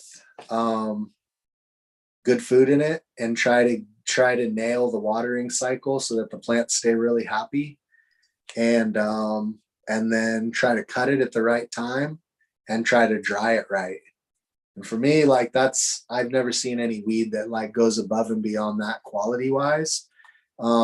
If you can start at that base or whatever technique, like I'm not telling people like you have to use soil and it has to be organic. I've seen good weed grown different ways. The majority of the best weed I've ever seen has been soil grown weed, but I don't know that has anything to do with what's really going on, or if that just means that a lot of people who do that are also a little more likely to maybe take the time to not rush the harvest to get it out and get the next thing plugged, or not likely to try to rush it out of the drying room or whatever. So I mean, I don't really know exactly with that, but I I think you want to keep it as simple as you can, unless you try something else and it turns out, wow, this worked really good, and then do it. But yeah, I just always do things really simple, and with a big emphasis on trying to make sure I don't ruin the weed between that point when I decide it's done and when it's going to get smoked. I think that's a good, a whole 30 or 50% of the process in a lot of cases. I do have a question for Chad before we move on to that. I'm curious, as somebody, as a breeder, I'm sure you grow your stuff seeded and Sensimelia. What are some of the difference that from a Sensimelia bud versus a seeded bud of the same strain? Do you know some difference in the high? I've never paid enough attention to really know if there's a difference between the seeded version and the not seeded version. I think that once your weed is seeded, it's not going to smoke the same, because those flowers, they get a little bit more full, and the resin gets a little further apart, it seems. So I think maybe like I wouldn't be surprised to see that seeded flowers maybe test a little bit lower as far as the percentage of what's resin and what's weed. But as far as like the character of the high or anything, or I don't think there's that. I mean, not enough to really to jump out at me. And then as far as like the quality, like if you lightly seed things, then it's like there's some weed that's seeded like up to the middle of the bud, and then there's weed that's not seeded, and so it's like but if the weed's fully seeded, you can tell when you break it up, it's just everything's kind of like stretched and thin, and the resin, it's just not, to me, it's not really the same. So I think there is something to seedless weed being better, but like as far as if I was just using it like really for medicine, and not as like an enjoyable smoke where it's like more of treating it more like a food and drinks type thing where you're enjoying it on that level of senses of, I don't think there's probably too huge of a difference really. I think you're rolling up a joint, and you're going to get, if it's stony weed and you seed it, it's still going to be some stony weed. And I don't know. I think that the differences are fairly subtle, except if you seed it all the way and it's just fully like what I call corn on the cob, where the bud is just fully seeded, like you break it up and it's, you're not going to, I don't know, you might not even get as high off of that weed. It just doesn't it seems like it puts a lot of effort into the seed and less into the flower, but I don't know. I've never really like tested it.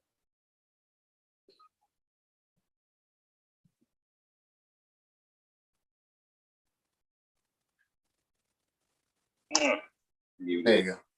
I had a conversation with Genetic Memory Farms one night, and that was the reason why I asked. And, well, I can't think of too many better people than to ask than someone like yourself.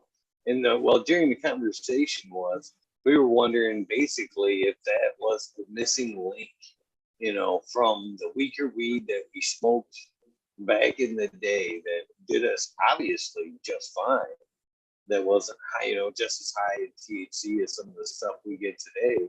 We were wondering if it wasn't that something that happened during the seeded phase that the bud produced something that's kind of the missing link. Because we smoked some today where you're like, yeah, so much better, but the weed back then didn't have the high THC, but did seemingly back then did us just as well. Was it, perhaps the seed that made up the difference there, and the chemicals that produce the esters, or maybe something to that effect. That's why I asked if you had noted, or do you, I guess, do you smoke any of your seeded bud? What do you do? What do you do with the extra flower there? Or are they just so corn cobbed up there's nothing left? Yeah, I mean, like sometimes I'll like screen them to see how they drop hash and like what kind of hash comes off of it. Um, Especially if they're like from seed and I want to know, like this particular, like, because they're different and I haven't grown them before and I grew them up from seed and now they're seeded and it's gone and I didn't clone it. So I want to like know the most I can about it. So I'll like, maybe screen it and see like what the resin's like and how it melts and all that kind of stuff. But then other ones, like if they're not heavily seeded, then it's just good bud because it's just not, it's not that seeded. But when things are super seeded, I tend to just like completely grind it up in a sense and crush it up. And so it just winds up being like powdered weed. And I don't smoke powdered weed. Like if I roll joints, I like to try to have it be like chunks, because if it's powdered weed, it's just like, no matter what, even if it's fairly good bud, it winds up just kind of tasting like harsh and hot. And so it just, it just winds up not being smokable really for me. Not that it's not, like I said, like if it's just for straight medicine, like there's a lot of usable stuff, but yeah, I wind up actually just a lot of it, I don't wind up doing anything with it. But yeah, on the thing of like weed that's not as good and you are getting just as high, I think like a lot of it goes with like, I've noticed over the years, like especially from like being on vacation, like whatever weed you have is going to get you high. So like you go from weed that's not potent and then you smoke some weed that's really potent. The really potent weed is really going to get you fucking high.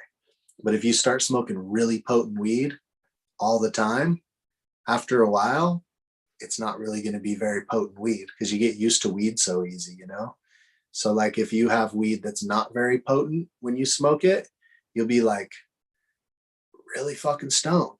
And then you smoke it for a while and it won't get you that high. And then you smoke a more potent weed and then you get high again. Once you get to that point where you smoke the most potent weed all the time, like it'll still get you high if it's really that very top thing, like Chem 91, Fire OG. There's these certain ones that are like no matter what, like they're just very, very potent. And I think those kind of keep their popularity because everybody like is like, okay, yeah, this you're gonna get high for sure. But it's always funny to me because it's like whatever is normal to you as far as your routine will become normal to you as far as potency.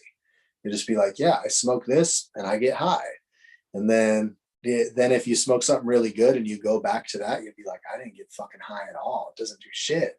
But if you constantly just smoke weed that's not that stony, it'll get you, you know. I think tolerance is huge with weed. I think you just adjust to it, and then there's only a few things that can still get you high. Cause like if you smoke like good water hash all the time, after a while you don't even get that high. Then you can smoke a joint. The joint will get you high, you know? It's weird, like just the switch sometimes too, switching stuff will make it potent.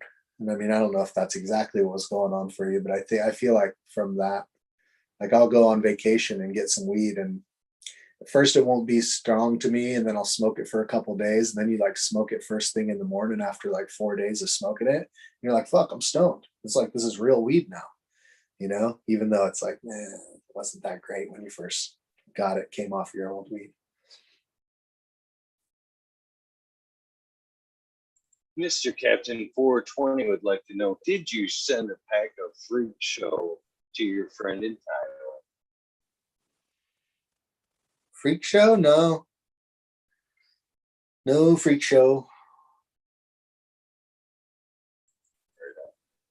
Cascadian Crone would like to know, could you please describe the stem rub on the grape soda skunk? It's this weird smell. It's really hard to describe. It's a little bit, I don't know, it's hard. It's one of these things where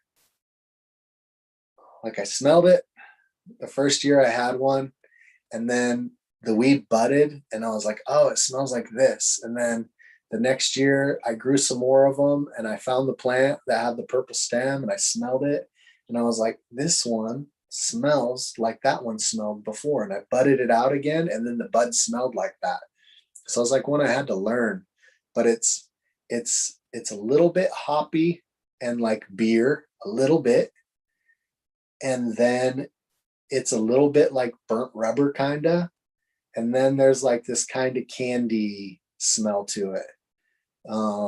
A little bit like a Tootsie Pop or Jolly Rancher or something, like the grape. And that's like what they smell like. And then there's the one that's not quite right, and it's a little bit more floral in a weird way, and extra more of like the beery smell, which is like bread, yeast, beer, hops, kind of like, to me. And to other people it's not like you'd maybe recognize it, because it's just these things that they just, whatever things remind me of. I can't say they really smell like that. It's just, to me, that's like what I picture when I smell it.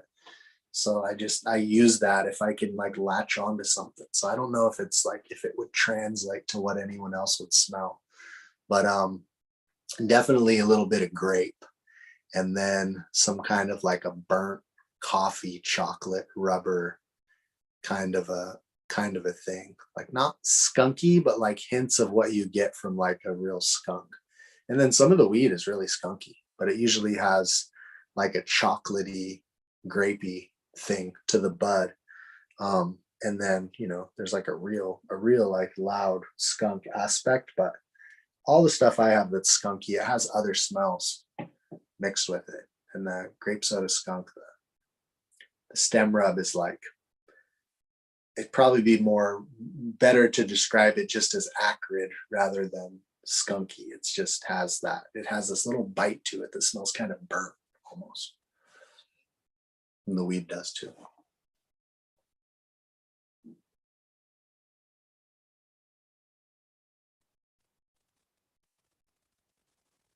How are we looking at time, my friend? There's a couple questions in chat, but this is such an honor. I don't want to overextend my welcome here. You know what I'm saying? Let's do 2 more questions, and then I gotta turn it in. Thank you. Sativa Smurf would like you to know, talk more about the pina and his hash, if you could. Um, so the pina is cool. I was saying earlier that came from that first stuff that I really kind of got my interest going on breeding and stuff, the Dirt Big Bud. It also has another one in it called Dirt Perp, which was just another thing. The perp, it turns out, after talking to a couple friends who knew that little era better because they're older than me, that there's a thing that's in the lime that is also what is called the perp, which is not to be confused with the perps or like any of the things that carry that. It's not Mendo perp. It's not purple Urkel. Like it's unrelated to those. It's just that when weed turns purple and you have mostly green weed, you want to call that shit the perp, or the purple. So it's Big Bud, Dirt Perp. And then I got this plant that was labeled Urkel Cross in the early 2000s. And it came from these guys who mostly grew hazes and haze crosses. And one of them, I had two plants, and one of them kind of was really like lackluster and zero terps and leafy and it didn't weigh anything.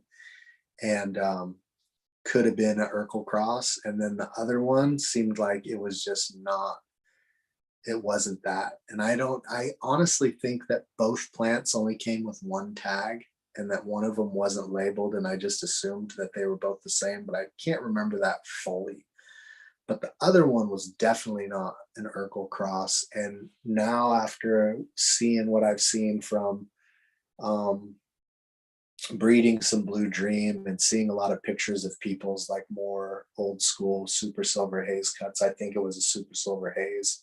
It had the flavor, the smell. The pina still has this like hazy smell in the air, even though it's real shocking because the weed doesn't smell like that. But when it burns, when you smoke the oil, it's like you smell it. And so the pina, if you can find ones that will hash that aren't too terpy, it makes really, really nice hash. And then if you make like BHO off of it, if people who make shatter, it makes like the most stable shatter ever. Like it just sits around as shatter forever. People don't make shatter that much anymore though. But if you make like live resin off of it, it's kind of like distillate. And as far as the texture of it, so like it can just go straight in pens, and I have pens of it and like just grams of it that people gave me, and the flavor is just amazing. Like it's just way better. It's just something about that resin that makes it really good for that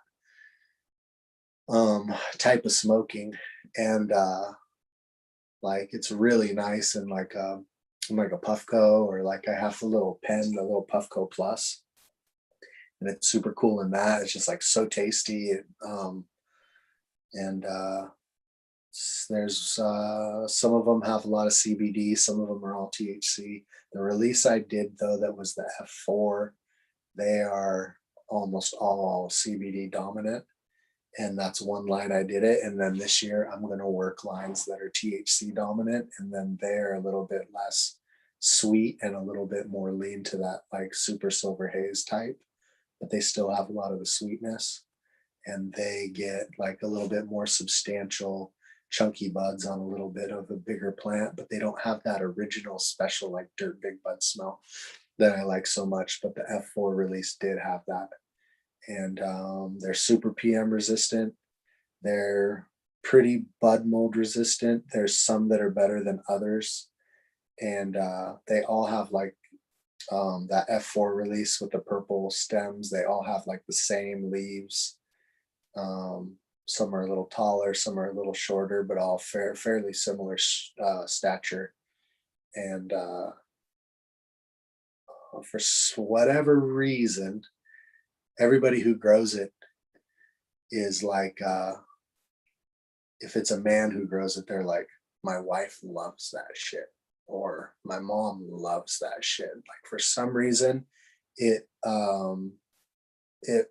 works well with a lot of women's chemistry or brain chemistry or whatever, that they love the high and stuff. And I don't know why that is, but for some reason it seems to be a thing. It's just like a trend that I've noticed. It's funny. It always happens that people tell me that. And yeah, that's about it. The smell is like candy, like really over the top, sweet, sweet, sweet. And it was used by Green Shock Farms to make Tropical Sleigh Ride and a couple other ones that they've made. And it's has more osamine in it than most anything else out there, as far as I can tell. And it won those things. They won a lot of awards at the Emerald Cup with those because it's a trippy thing. And I did never realize how much people would like it in contests and stuff like that. But it's like it's really a popular flavor with judges and smokers. So.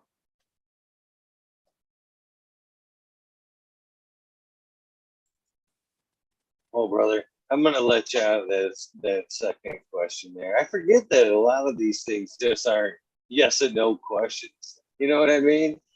And because there's a couple. I have repeatedly. Well, I want to tell you why because you've had, I'm sure, a long day. You've given me well over 3 hours so far. Oh shit! I didn't know, dude. I had no idea how long it's been. I didn't have a clock or my phone, so.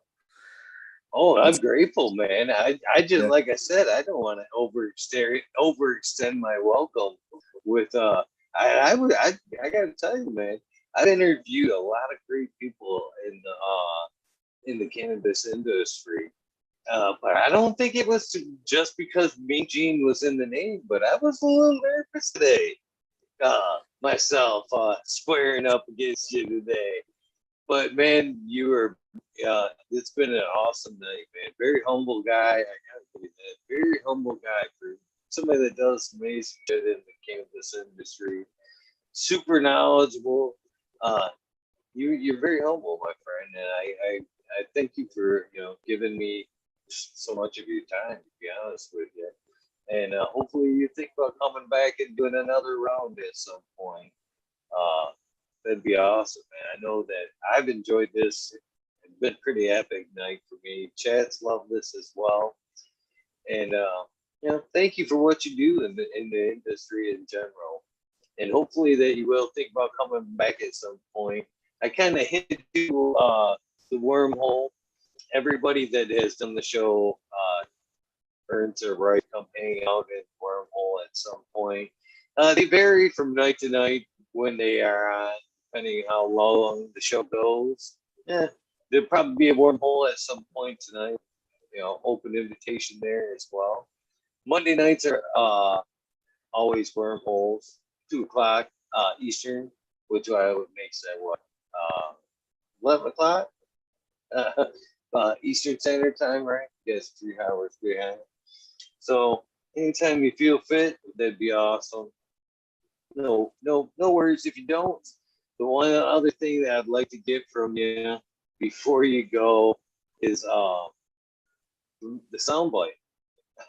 I try to get my soundbite from everybody that does the show. It's going to be pretty much a commercial for the show. Basically, what I'm looking for is that old school soundbite. On my end, it would be like, "Hey, this is Eagle, and I'm on fucking talking shit with Eagle, episode 414." Something like that. You can, put on whatever you'd like, throw it. But basically, that's what I'm looking for. If you could be so gracious to give me a soundbite for this episode, I would greatly appreciate it.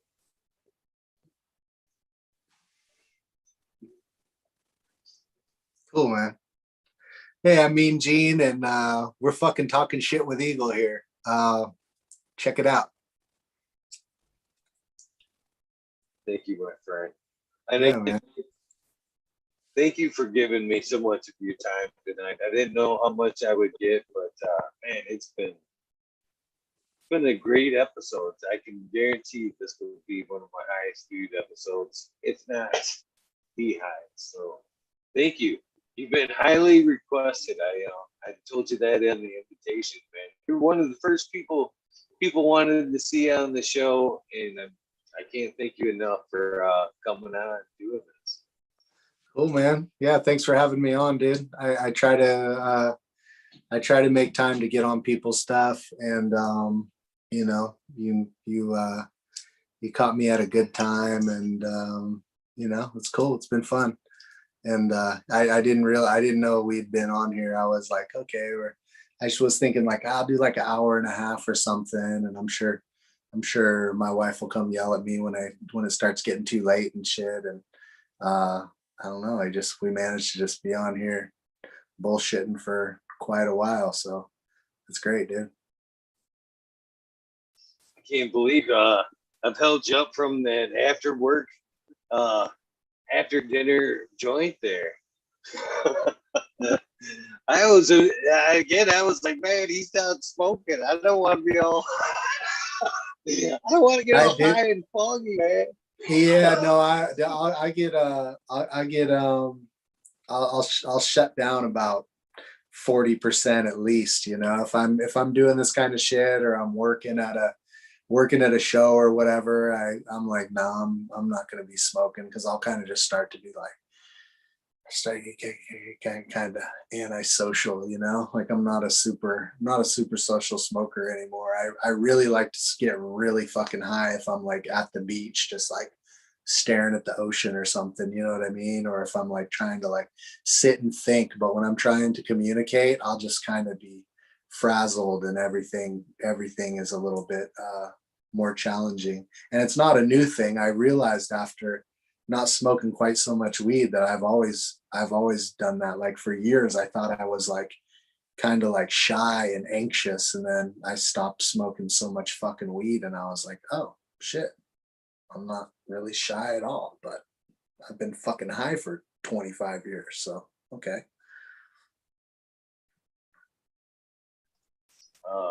Weed doesn't make me shy, that's for sure. It depends on the weed. I never know, you know. I'm always trying new ones. If I smoke like the Cuban black haze, I'll just fucking talk usually, you know what I mean? But you know, yeah, I can never tell. Never know. And then you know, I'll get kind of self-conscious and shit, you know, get kind of weird. Well,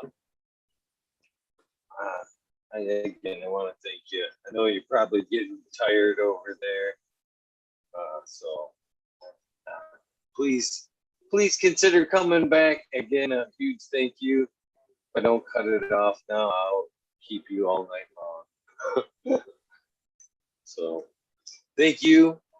Thank your wife for not not cutting us off at an hour and a half. I'm very grateful for the extended time. And thank you for everything you do in cannabis. We'll talk to you again soon, hopefully. Hell yeah, thank you, man. And have a good rest of the night. You too. All right, later on, everybody. Yeah, you too, man. Mr. Mean Gene, Freeborn Selections. Thank you. What a great night it was. Thank you guys for tuning in. Wow, record numbers, I believe, tonight. If I go back and look, kind of knew it would be. Thank you guys. You guys know the deal. Please do something nice for somebody. Random acts of kindness do save lives. I'll never quit repeat that mantra. Give me a few minutes and I'll wind up the wormhole. I'll see you guys in a few. Thanks again, Mean Gene. We are out of here.